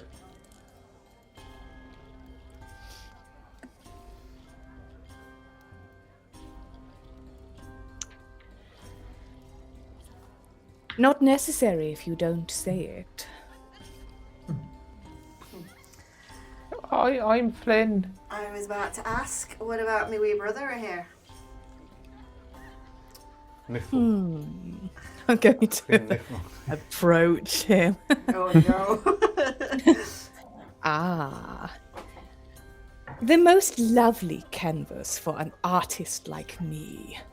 And I'm going to pick up the octopus and pop it gently onto his head. And now you might pass for a sea fairy.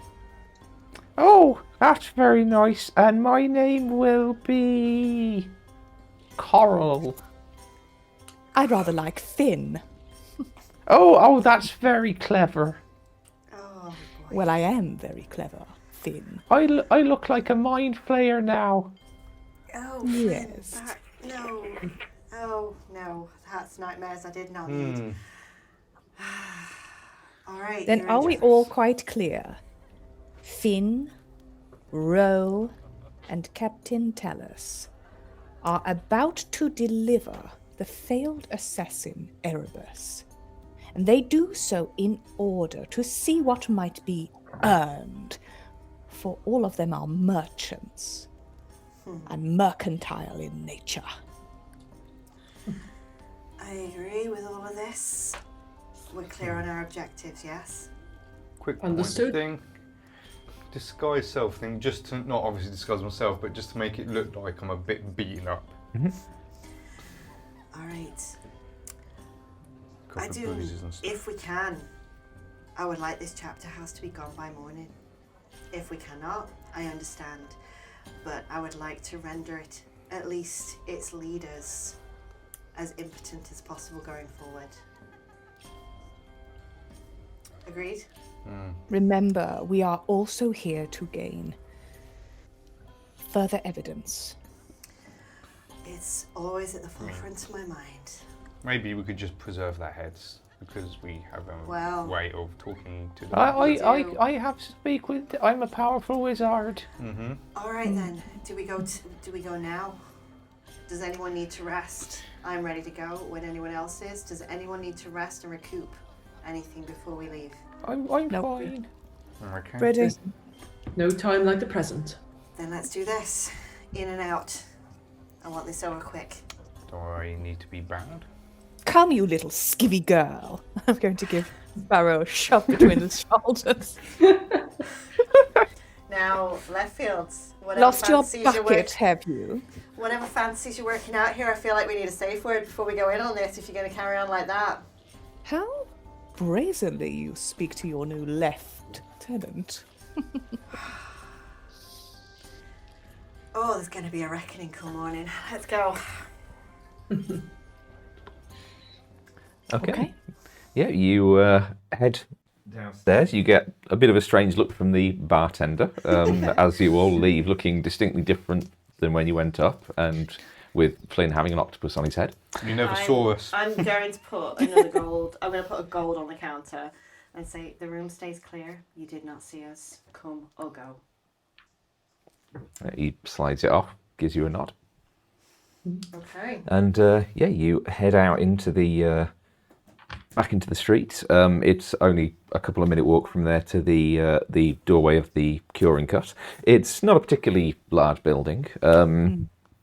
It's probably only about sort of 20, 25 feet across. A very worn sign hanging outside saying cure and cut. The paint's kind of chipped off it and everything. It's just a single story building.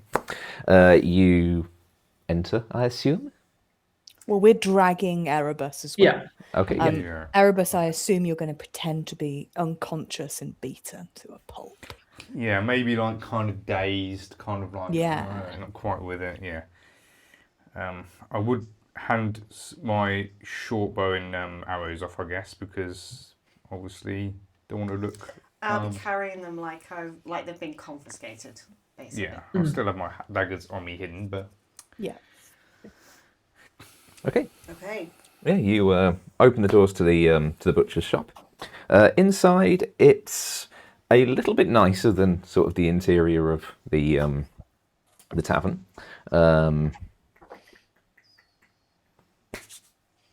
Yeah, relatively small. It's very cleanly maintained. There's a kind of smooth, intricately patterned granite floor with specks of bloodstone inlaid. Ahead of you, there's a wide wooden counter that stretches almost the entire width of the store, where there is some kind of animal carcass in the process of being diced up into various cuts on the very far right hand side. The heavy set orc woman that you saw before is there, kind of working at it with her cleavers.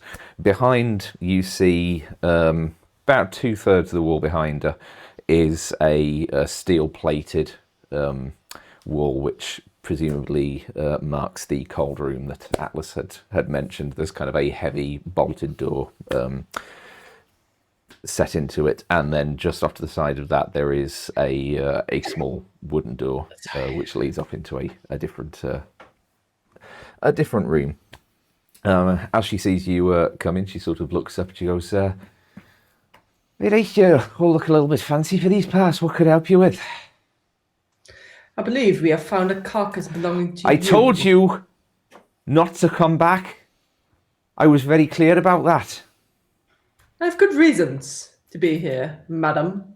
And he's going to step aside to show Erebus being dragged in by, I assume, Leftfield and Sparrow. I mean, it's not the sort of thing we usually deal with, but I can see what I can cut off him if you... Are you after, what, sausage, steaks? What sort is it you need? A two-headed cut, please, if you don't mind.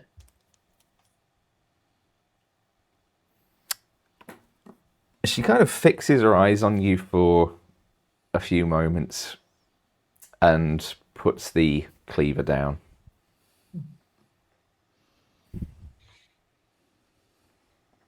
All right, but this better not be you asking for some more fucking money back. And she reaches under the table and seems to pull on a lever, and you hear from behind the cold room door the sound of sort of stone grinding. All right then, come on. Has she seen through his disguise instantly? Yeah. I was just about to ask. Make an insight check. Yeah. Does she seem armed? Just from, 7. glance? It doesn't seem armoured, but... or armed, or any weapons or anything? I mean, she's got meat cleavers and stuff hanging from her belt. So, what was that, sorry? Atlas? 7. 7. Insight. Actually, I haven't rolled for us, so let's see. You're not particularly picking up any sort of inkling of recognition or anything like that from her. Okay. But yeah, she turns around, she opens up the door to the cold room, and just this kind of hiss of condensation kind of rises up out of it, and she gestures for you to follow. Yeah. Atlas is going to turn back to Leftfield and Sparrow and nudge his head towards the cold room, indicating to drag him in. Aye, aye, Captain. Come along, row. You're dallying again. Sorry, Lieutenant. I'll try and keep up. You too, Finn. Come on. Yeah. Oh, right, okay. So you do a 90s boy band thing, like every time, like with the tentacles. Well, technically he can see through its eyes, so actually, even if the tentacles are covering his entire face, he can just be, yeah. Ew. So you follow the orcish woman, Vola. As you step into the cold room, it's noticeably frigid, drop in temperature. Around there are shelves sort of lined with assorted cuts of meat, ready for selling. It does seem, as kind of expected, that in order to maintain its cover, this place does function as a working butcher's shop. It does seem to actually ply a trade. I was making a mental note to restock the ship while she's like. That's fair. It's like, right, okay, if we can put some of that in the bag of holding, that'll serve us for a few months. That's fine. And where is Bola? Sorry, in relation to us, is she is leading the way. So she's in that she's case, she's about sort of 10 foot in front of you. I'm going to place some coins down, and these will be golden coins, but they're not in obvious locations that she might see on the way back through. They're tentatively hidden, so they're sort of pressed into the skin, just out of sight. And I'm going to continue leaving this trail of golden coins. Okay. So you follow her. At the back of the cold room, there is a doorway that has opened up where a section of the stonework has sort of slid aside. And as described by Atlas, you are led down a narrow flight of stone stairs, which then opens out into a corridor at the base. The corridor is lit by sort of just regular old torches in the wall, just dotted at various intervals. On your immediately sort of behind you and on the right, as you get to the bottom of the stairs, there is the first of these metal doors that Atlas described. And as Vola leads you down this curving corridor, you do pass 3 more doors on your left, until eventually the passageway does open to a large circular cavern, probably about 60 feet across. On the towards the left-hand side of it, as you enter, there is a stone throne on a slightly raised dais, and towards your right, there's a few sort of blood-spattered sections of the ground with some sort of training dummies and a rack of very basic weapons lined up. And on the far side ahead of you, there is a basically what looks like a sort of makeshift bar area where there's a large cauldron of some kind of stew being made by a halfling man. And yeah, this is the large open chamber that Atlas described. The only individuals in are the halfling who's currently working on the stew. Seems to be chopping up something that's been brought down from the butcher shop upstairs to throw into it. And the towering form of a Goliath man sat at one of the benches with one of the tables there with a mug of some kind of ale by the looks of it.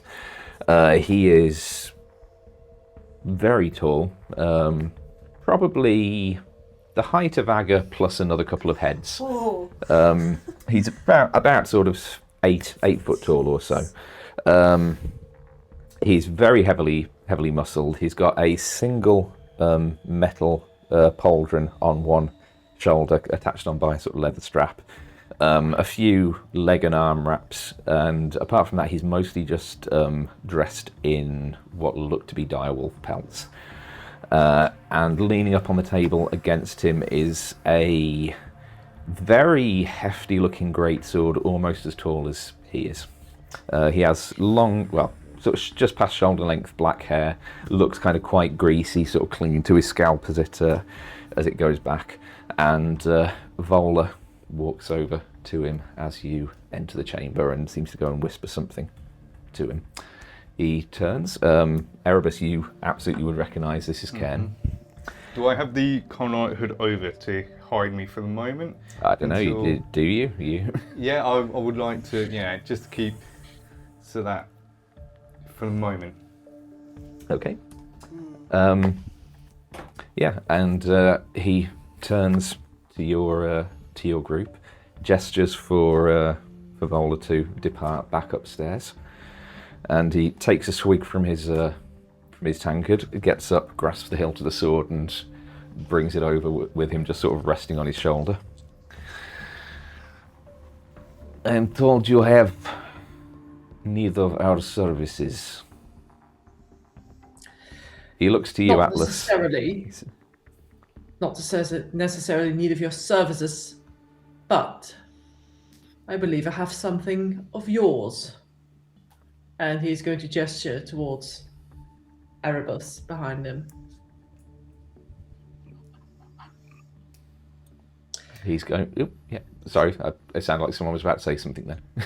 This scoundrel was sneaking around on my ship, and I want to know who sent him.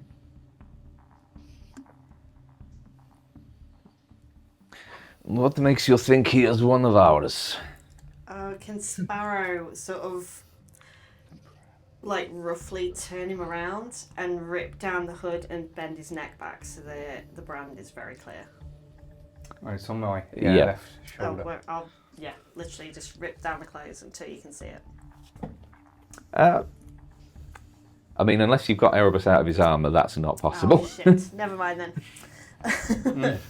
But as you do pull the hood back, you see like this grin just creeps across his face.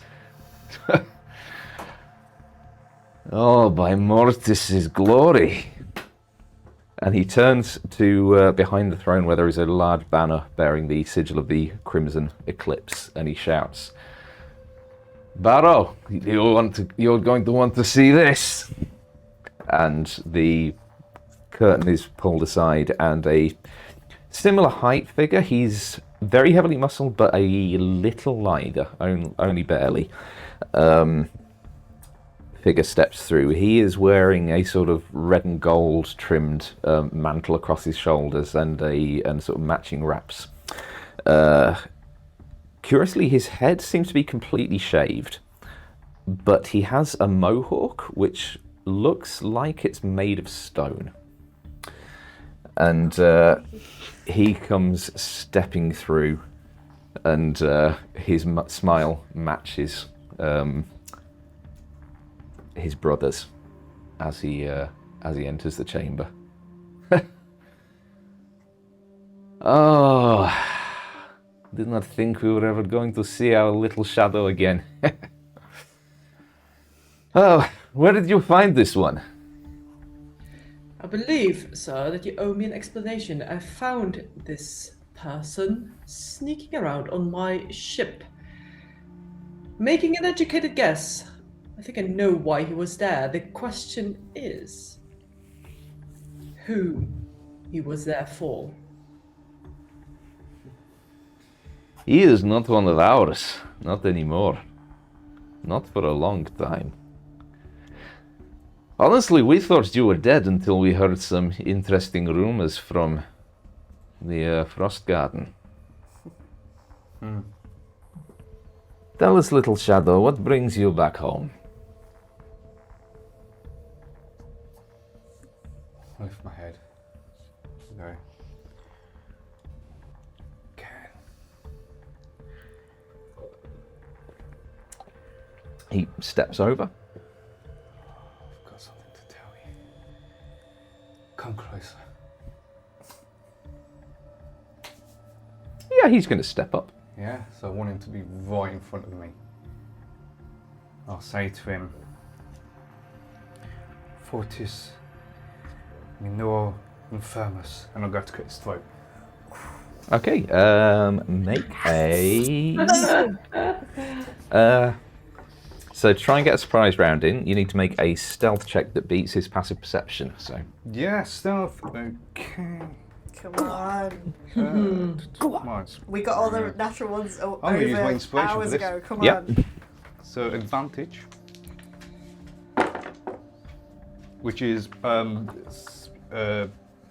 stealth, you said, wasn't it? So 27. Okay, yep, so you get a surprise round in. We are going to have to roll initiative, Okay. Yeah. so... Which is plus, so I That's should a nice use my one. thingy for That that was actually. nice. Yeah, Oh, it's good. You know what I said about natural ones? I just rolled on a bloody initiative, so that's a Dice on 3. the floor. Oh my lord, what is that? Oh, you're kidding me. Does it Did you count? roll a natural one? I did. Did you? I also rolled a natural one. Oh no. Have to be an S. Yeah. That's a 4 for Sparrow. 4 for Sparrow, okay. That's a 1. 4 for although left field as well. Oh. What's your 8 dex mod? for Atlas. It really is. I mean, surely. My dex mod is +3. Okay, you're first. Okay. Mine's +2. Oh, a nat 1 for a total of 8. 8, okay. How? It's that rum, you also it's... roll a natural one? you just had That's too 3 much. natural ones. Yep. Yeah. Well, Wow. Flynn rolled a 2. This is going great, guys. Okay. I mean, you said it was a surprise round? So you basically get a surprise round in before the initiative orders. Okay, that's a Good. 4 for Ken. Okay, so both myself and AJ got 4 as well. Okay, his dex modifier is +0. Mine's so- +3. Mine is +2. Okay, Barrow. Oh, Barrow actually gets double figures. Oh, Oh. someone had to. And the halfling...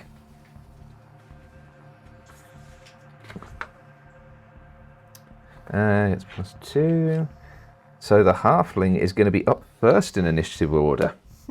So, bear with me 1 sec while I get these all put into order and then get out the encounter map. Oh, Erebus and Atlas, you both got 8s, didn't you? What's Yes. your dex modifier? Oh, I think yours is going to be higher, probably. My dex modifier is +4. Oh What's... yes, definitely higher. Yeah, okay.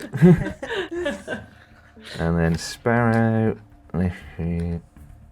Oh, wait, no, Flynn. Flynn goes there.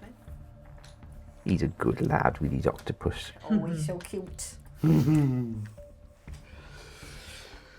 Oh, I want to Okay. talk to that octopus. Now,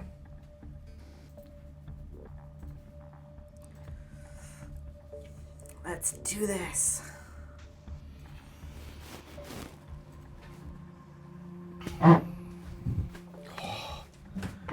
I'll just take them out.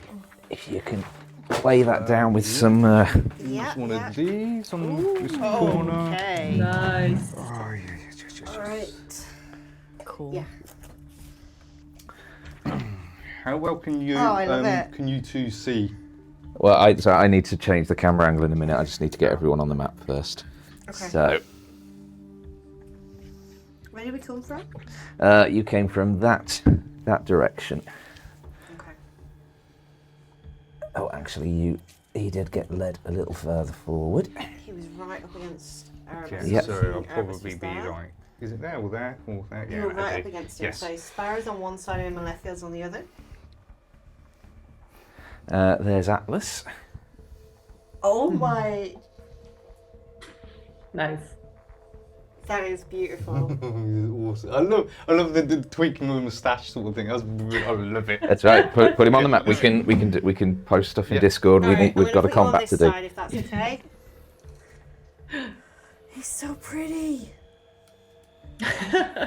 God, the gold on him as well, Rob. That's amazing. It's Let's- so good.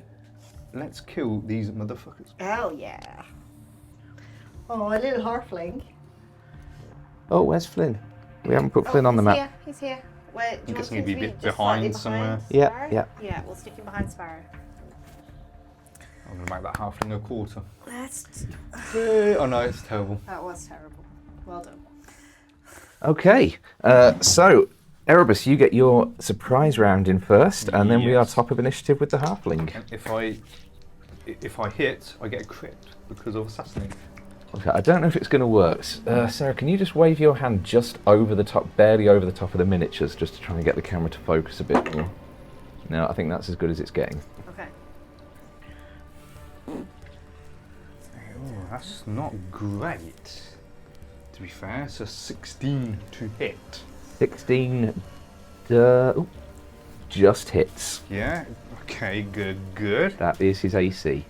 So that's it's going to be 2d4. So. Oh wait, I'll get a crit. Yes, because it's thing. So that's 2d4 plus 46.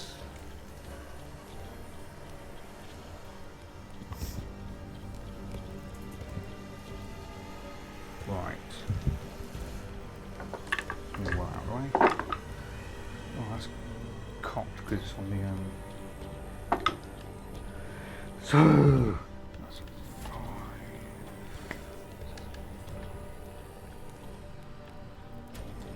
that's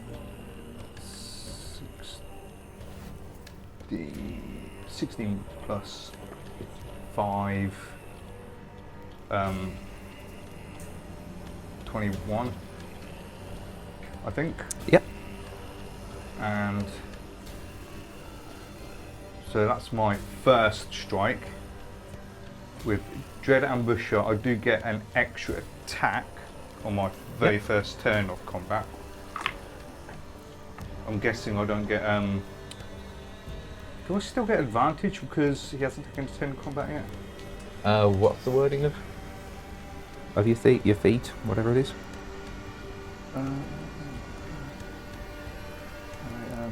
Assassin. What am I doing the first? Oh, I've lost. Oh, it's going to be on the wrong bit. I'm going to do that.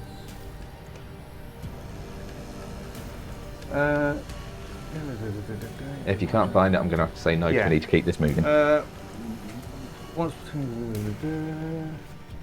I think I only get it the once with the. Yeah, keep going. With so, So it's a 17 to hit. Yep, hits. So I only get D4 this time, which is, oh my god, so that's a 6 damage. Okay. And then offhand attack, which is only 11 on my offhand. Okay, that misses. So I've got 2 hits with that. That's my turn. Okay. The halfling is up first, then in the first full combat round. He is going to. He has just about got enough space. He is going to run up to in front of Atlas. And he's going to take a swing with his meat cleaver. And yeah, that's a 7 to hit. So that's a no. So that is Barrow up next then. Barrow is going to. Which one's Barrow? The one in front? The Mohawk. Okay. Has he got? Yes, he has. He is going to move to the opposite side of Erebus. So he's flanking with his brother. So I should have rolled 2 more 2d8s on top of that damage. Yeah, roll him now.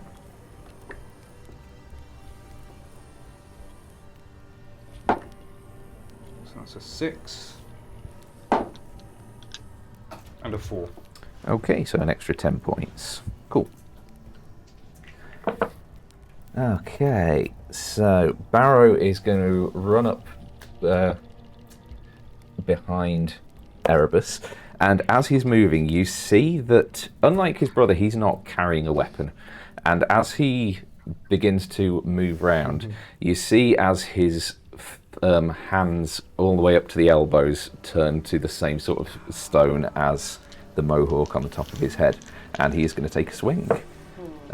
Which I don't actually already roll, so I don't know why I re-rolled. But the initial one was a 19 to hit.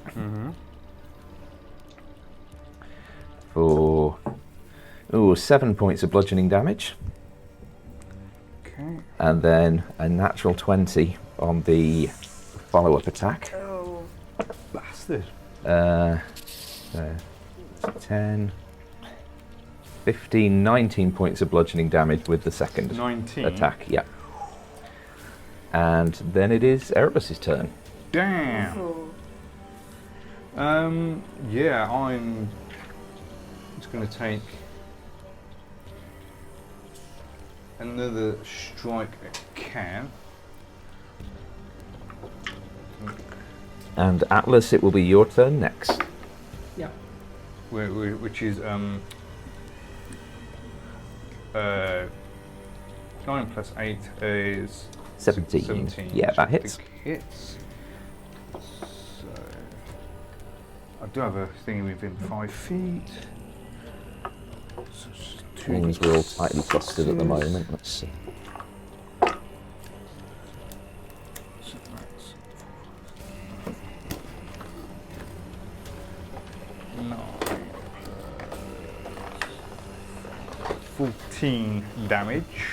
Yep. And I'm going to disengage as my bonus action. Mm-hmm. And go.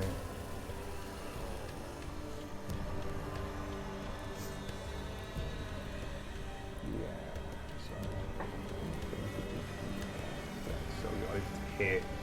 On the way past, can I do a free action to grab my bow and arrows?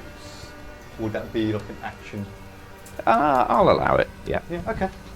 That's fine then, cool. I think that's my turn. Okay, Atlas, it is your turn. Flynn is up next. Yeah. He easily blocked the little halfling's cleaver, and as he does so, he managed to like grab onto it, and he's gonna like bend down to him and say, "Absolutely not, you little barge rat!" And he's going to cause fear. Oh! Little halfling, and that is a wisdom saving throw. Wisdom save. Okay. Oh, that is a natural 20, I'm afraid. Oh, you took them all. Damn. For a total of Dreams. 20.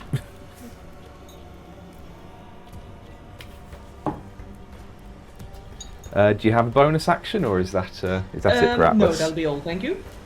Okay.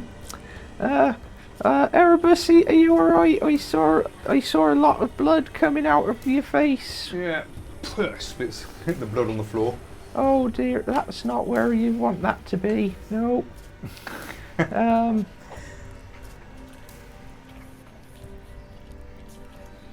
Wait, I have an idea. Oh no. Flynn is going to move behind Barrow. Yeah, thank you. And he's going to shout, "Sparrow, get out the way!" What? And he's going to ready his trumpet. He's holding his action, and he's readying his trumpet to blow as soon as Sparrow gets out the line of fire. Okay. And that is Flynn's turn. Sparrow, it is your turn. I like how he shouted to Sparrow, not left field. Well, it was one or the other, and to be honest, I metagamed a little bit there, and I looked at who was next in initiative order. So, yeah. So Sparrow, you are up. Left field, it will be your turn next. Okay. Am I going to? So it's a bonus action to disengage. No. No. Do I need to disengage from him? You. They're going to get an attack of opportunity on me if I move. Yeah, you will need. Yeah, you will need to disengage or get hit. Yeah, sure. I'm going to disengage for bonus action. Oh, and actually, I am just going to very quickly retcon. Well, not so much retcon, but add that because Flynn didn't use his bonus action, so he is going to do a second level healing word to you, Erebus. Oh, thank you very much. So you can have. Really? Okay, well, 7 points of healing back. That's fine, thank you. So Sparrow's going to disengage, and as she does, she is going to morph into a black bear Oh! as she goes back. So it's just going to be a snarl. Oh as she goodness. backs away. Oh, right. And then Flynn is going to blow his horn of blasting. Please don't die. So that is a DC 15 con save for Ken and Barrow. So Barrow first because he's closer. That passes with an 18. And with a 13, Ken fails. So 5d6 thunder damage. What about left field?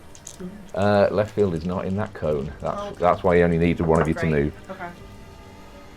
So that's 6. Oh no, 7, 8, 9. 14 points of thunder damage. That was not as good as it could have been. Which Ken takes the full amount. Barrow only takes half. And moment of truth. And the horn does not explode. Well, thank God. Okay. I was out of range then. Good. Sparrow's turn was the bear. Bonus action disengage. Yep. And one action to change the bear, so that is Sparrow done. Okay. That is left field's turn then. Okay. Can I disengage here without provoking attack of opportunity from one of them, or are they both within 5 feet of me? If you disengage, no one can take an attack of opportunity. Of course. Yep. In that case, I'm going to use my bonus action as a rogue to disengage, and I'll move behind Sparrow. How far over Yeah. here? Or And yeah, as far away from the big men as humanly possible. I love how you're using me as a shield. That's great. Okay. I am. And I am going to cast Heat Metal on the chap's long sword. Yes. Okay. So he needs to roll a Constitution saving throw, Rob. Yeah. That is a 9 on the dice for a total of 13. Yes! Okay. He drops his weapon after Okay. taking 2d8 damage. Now, someone wants to kick that away from him. That would be appreciated. The 2d8 are 11 points of fire damage. And that is the Nice. end of my turn. Brilliant. I can repeat that damage each turn on a bonus action if Okay. he's in contact with it. Yeah. Okay, that comes round to Ken then. He is going to attempt to pick up his sword, so I'm assuming he has to make another con save. It doesn't actually say. To the rule book. If it doesn't drop the no. If it doesn't drop the object, it has disadvantage on attack rolls and ability checks until the start of your next turn. I would say that if he's holding it, it probably still has that disadvantage, but that's DM ruling, I think. The DC is 14 to beat, anyway. If you are rolling a con save.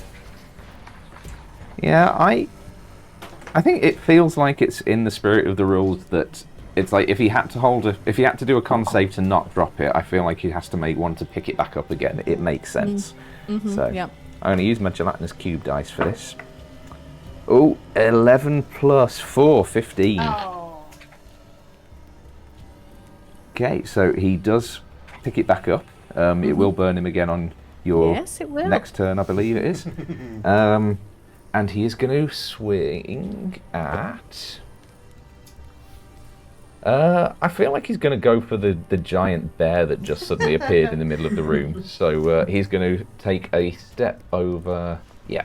And he is going to make his attacks against the bear. Okay. The first one is a 24 to hit. Oh yes.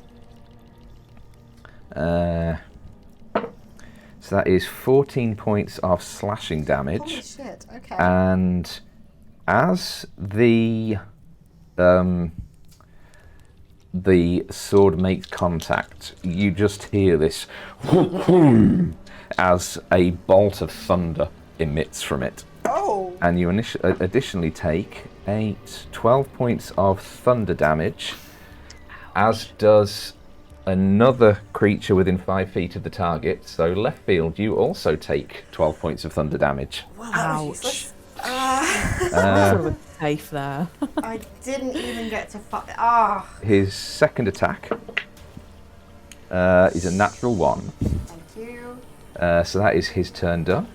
That brings us to the halfling, who, seeing that somebody is making a move to be a ranged combatant in this fight, is going to step over to where the training dummy a couple of spaces over from them is. Yep, that's the one. Thank you. Atlas, you do get an attack of opportunity if you wish to take one, because he hasn't disengaged. Yes, certainly.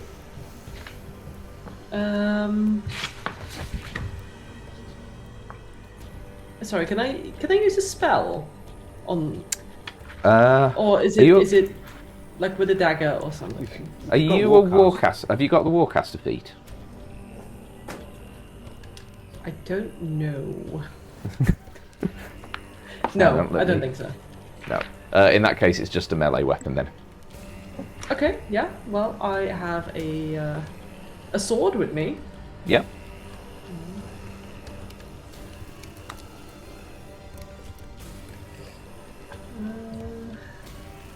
On.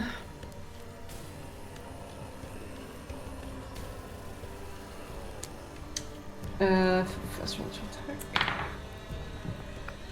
Ooh, no. 11 to hit? 11 doesn't hit, unfortunately, no. So you swing at the halfling with this It's too rarely small. drawn sword, and yeah. It's too small. And the halfling is going to take a shot at Erebus with the crossbow, and I think that's going to hit. That's a 19 to hit. That's not a D8, that's a D12. So that is 7 points of piercing damage as this crossbow bolt just sails across. That's that healing one. This brings us to Barrow's turn, who is he's gonna turn around. He's gonna pummel Flynn. No. That is 15. That is gonna hit. And the second one is a 17. So they're both gonna hit. Yay! That's 5, 9, 19, 23 points of bludgeoning damage on our boy. And that brings us back round to Erebus. With Atlas, you'll be up next. Yep. I'm going to go over to here. I'm going to say, "Can you coward, come and get me." And I'm the one you want, come on. And I'm going to hold my action to cast darkness when he gets within 10 feet of me. Okay. I'm going to be like beginning. Are you doing a bonus action, or is that it? No, that'd be it. Okay. I believe. Atlas, that is your turn then. Yeah, I was currently disengaged, wasn't I? Because the halfling ran away. Yes, you've got no one in melee with you at the Okay. moment. In that case, I want to move over to the little square between the two big fellows. Other side. There. Yes. And with his sword still in his hand, he's going to cast Sword Burst. Ooh. So you create a momentary circle of spectral blades that sweep around you. All other creatures within 5 feet of you must succeed on a dexterity saving throw. Nice. Okay. So Ken first. Oh, I don't think he's going to succeed that. That is a 10, and Barrow is a 7. So yeah, both fail. Yeah. So they take both take 2d6 damage. Okay.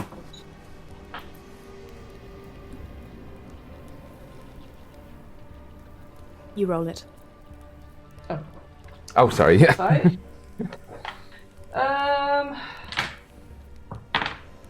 5 and 6 for one of them.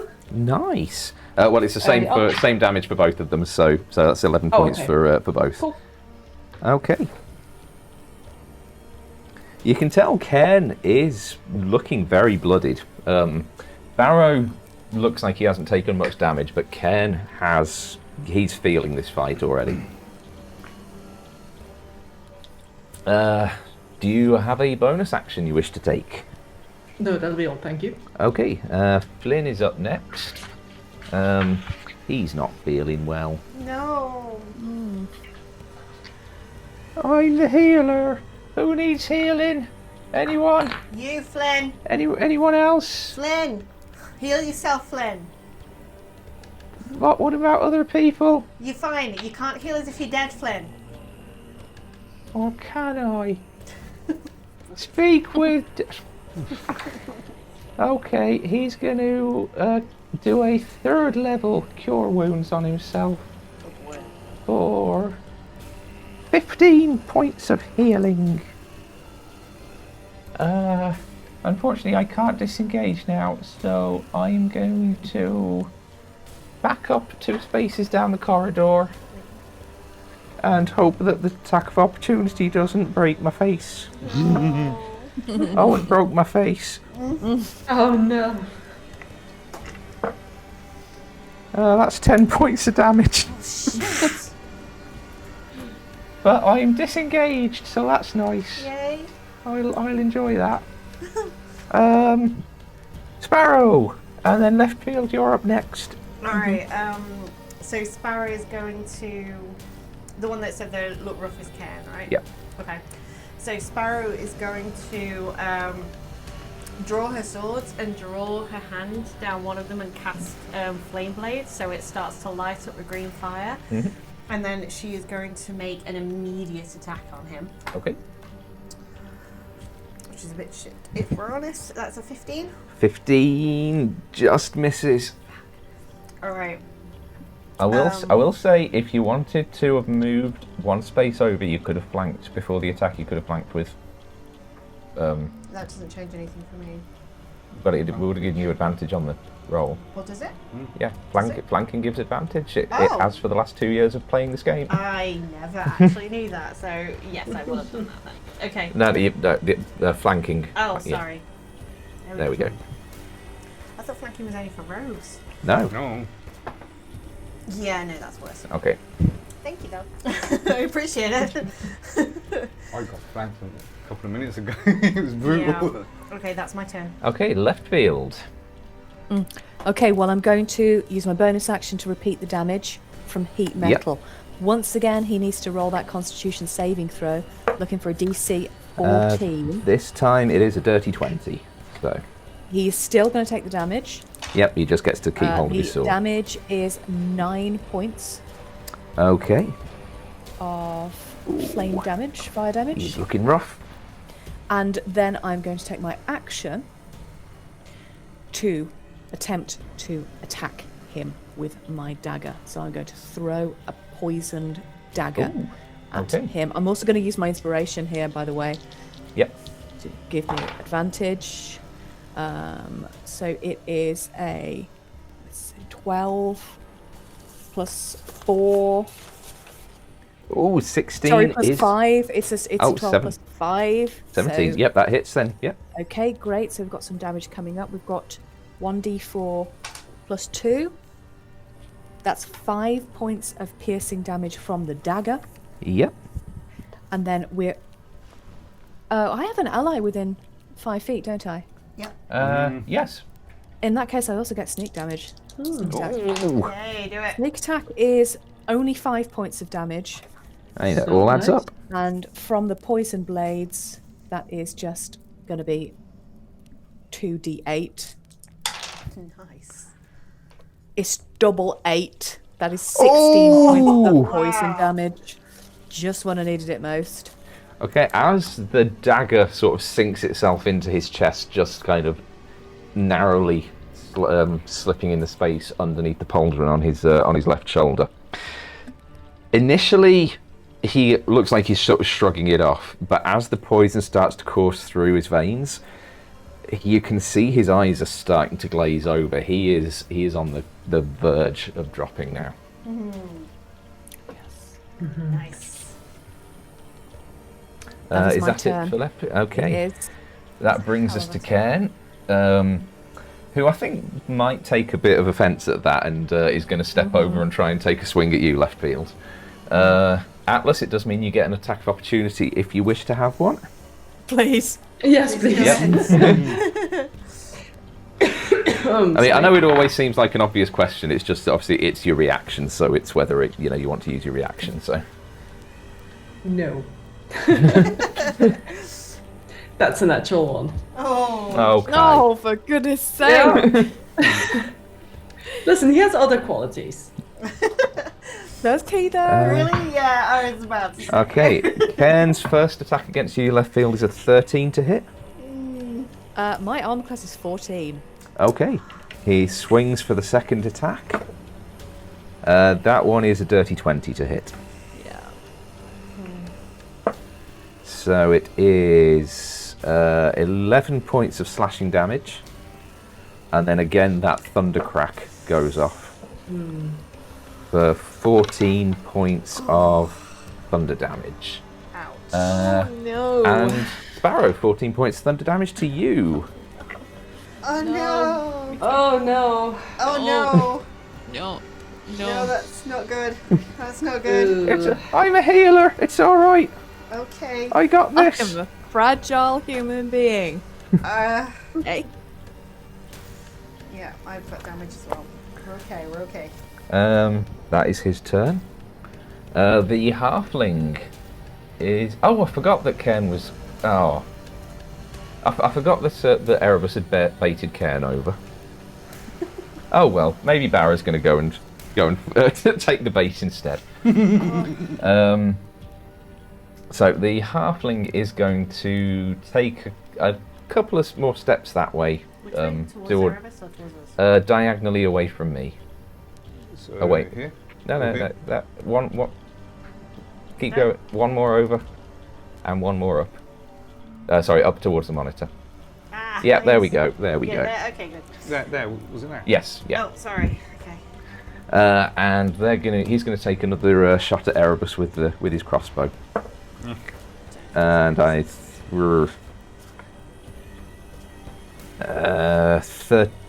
13 to hit. No. So, okay, Barrow is going to take the bait from Erebus, seeing as his brother forgot to. So, Here? 1, 2, 3, 4, 5, 6, so we can get to there. Ah, sorry. Mm-hmm. That is... Well, seeing as he can't attack, I feel like he might as well use his action to dash, and he's going to get right up next to Erebus. In your face. Yep. And that is now Erebus's turn. Would I have lost my thingy, casting of darkness? I would still have allowed you to use it against when Barrow got within 10 feet. Yeah. So, yeah. Okay, so 15-foot radius is now darkness. Okay. 15-foot rate, so do you have a 30-foot diameter circle in that? I should. And is that centered from you? Yes. Yeah. I would Oh, put it on. I think that's it, the one that's on the top. I'll This cast it on No, my... the orange. Yeah, yeah. So just pop that over the top, centered on Erebus. Perfect. That is darkness. Yeah, so that would have been on my blade. I would Yep. have cast it on the actual blade. So that would have been my reaction then, wouldn't it? Yes. Well, technically, that would have been your reaction from last turn, because now it's back onto your Yeah. turn. Yeah. Yeah. So, So, it's you've mine got now. your reaction back again.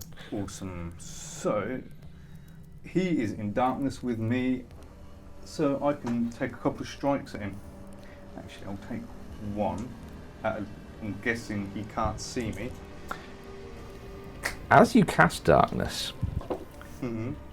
and you look up at the towering form of Barrow, you see his eyes look straight back at you with like orange embers glowing in them. Well, so I got blind sight, so it's like sort of I mean, effectively seeing. yeah, But I guess I'll be aware of his intent, so I'm getting the intent that he knows. yes. Mm-hmm. He's got it too. No. Well, yeah, he's got something else. Mm. I know that, but I'm not sure Erebus will pick up on that. So I know this does not work. Would I pick up on that it does not work? You know that he can still see you through this. Yeah. Okay. I don't suppose you have proficiency in Arcana by any chance, do you? No. No. Otherwise, I'd let you do an Arcana roll to see if you knew what that was. These things, I'll keep that. I'm guessing no. If I'm knowing that, I'll just drop it. I mean, it protects you from the halfling shooting at you with the crossbow. Would I know where they were though, wouldn't I? Yeah. So I might just disengage from that and run over. Yeah. Yep. So the darkness circle moves with him. Okay. Yeah, and I'm going to take an attack on them. Yep. And I'm guessing they don't. No, they So are I'll get advantage they are on this. like looking left and right blindly as this cloud of darkness envelops them. I'll get advantage on this then, which is 19 to hit. Yep, that definitely hits. Yeah, so it's bastard. So that's oh my god, I'm rolling absolute shit. So it's only like 9 damage. Yeah. Okay. So that's my turn.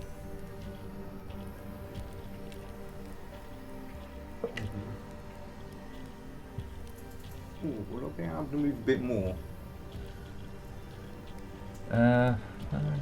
Yeah, you still got 10 feet of movement, I think. Yeah, so I'll move there. But that'll still be.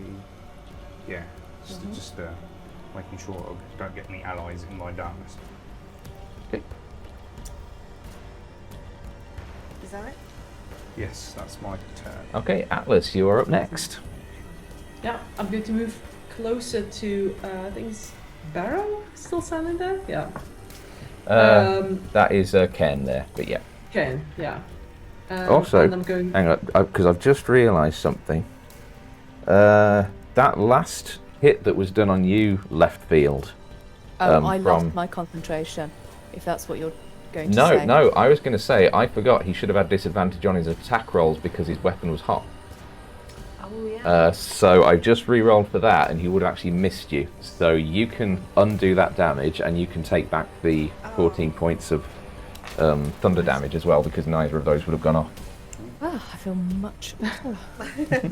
In a parallel universe, there was a hell of a hit. Okay. Atlas sorry, is going Atlas, to go continue. for another sword burst. Okay. Going for that man's knees. So that is a dex save with 15 to beat. That is a natural 20 for 22 Yeah. total. Did he still take half damage? Nope. Oh, okay. All or nothing. How many natural 20s have you rolled tonight, Rob? Enough. Yeah, right. No, he'll remain there. Okay, who needs healing? Well, not me Probably anymore. still you, Flynn. Anyone? All right. Well, in that case, it's time for me to go on the offensive. Oh, no. We're going to need healing after this, guys.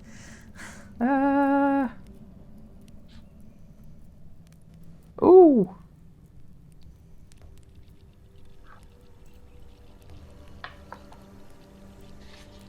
Ooh.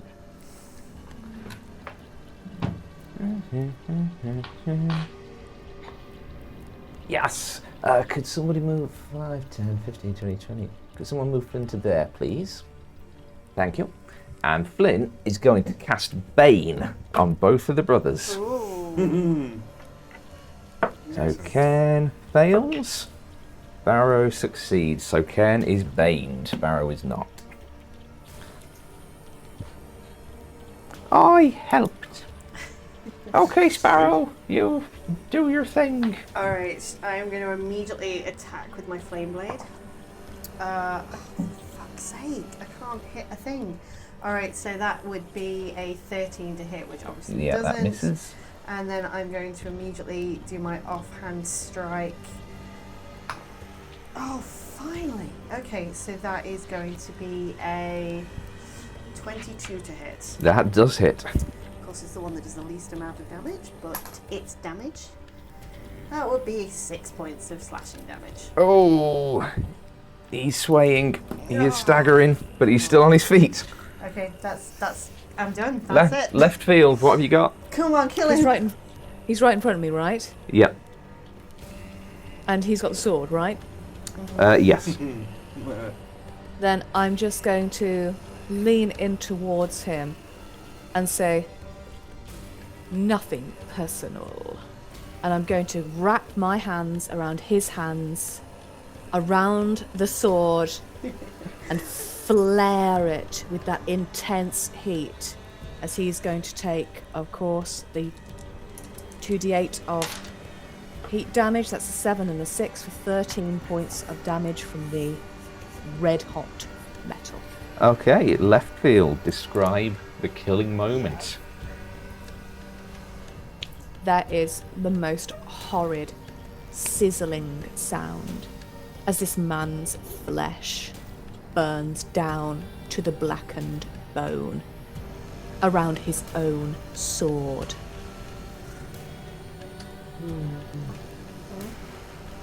I throw him backwards. Onto Atlas. Onto Atlas, yeah. Catch! Okay. Head him down, he might have 2 grand. Do we on need to him. roll to dodge or something? I'm sure you have a reaction to get out of the way. Yeah, I think we can rule of cool it that it doesn't land and pin Atlas to the ground. Okay, it is Yeah. as much as I'm loath to leave a session mid combat. It is 25 past 10. We've just killed the first of the 2 brothers, and conveniently that brings us back to the top of initiative order. Actually, so it Rob, feels... that was only my bonus action. Oh, sorry, no, continue. So I do have an action. Yep. Obviously, the application of damage is done via the bonus action. So I'm just going to get off one more shot, if I can, with my dagger, throwing it towards the other adversary here. Doesn't hit. Feel free to move on. Okay. Yeah, so like I say, loath as I am to leave it, that does feel like the absolute best place that you can leave a combat mid. I mean, ironically, Ken would have been the last one in initiative order, but he's just been wiped off the initiative order, so that does take us back to the start again now. So yeah, that is where we will pick it back up next session with one brother down, one halfling fumbling in the dark, everyone a little bit battered and bloodied, but ready to finish what we came here for.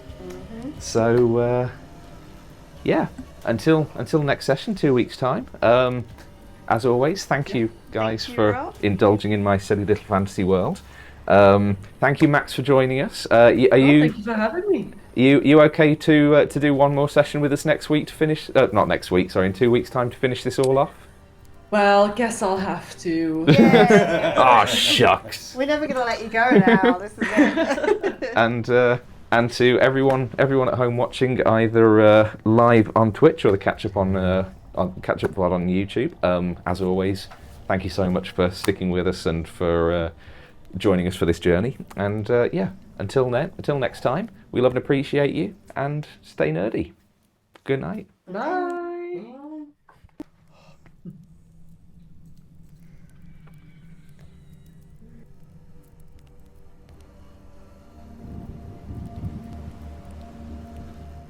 So Elysium is lost, but Iridica is born. We're the ones who lived, we weathered the storm.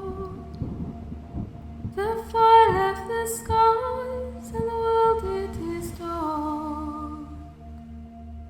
But I am still free to follow my heart. Water and air, the sea and the sand. You cannot confine me to one single land. Give me a ship with a crew that is true, and I'll show you the world, the skies wait for you.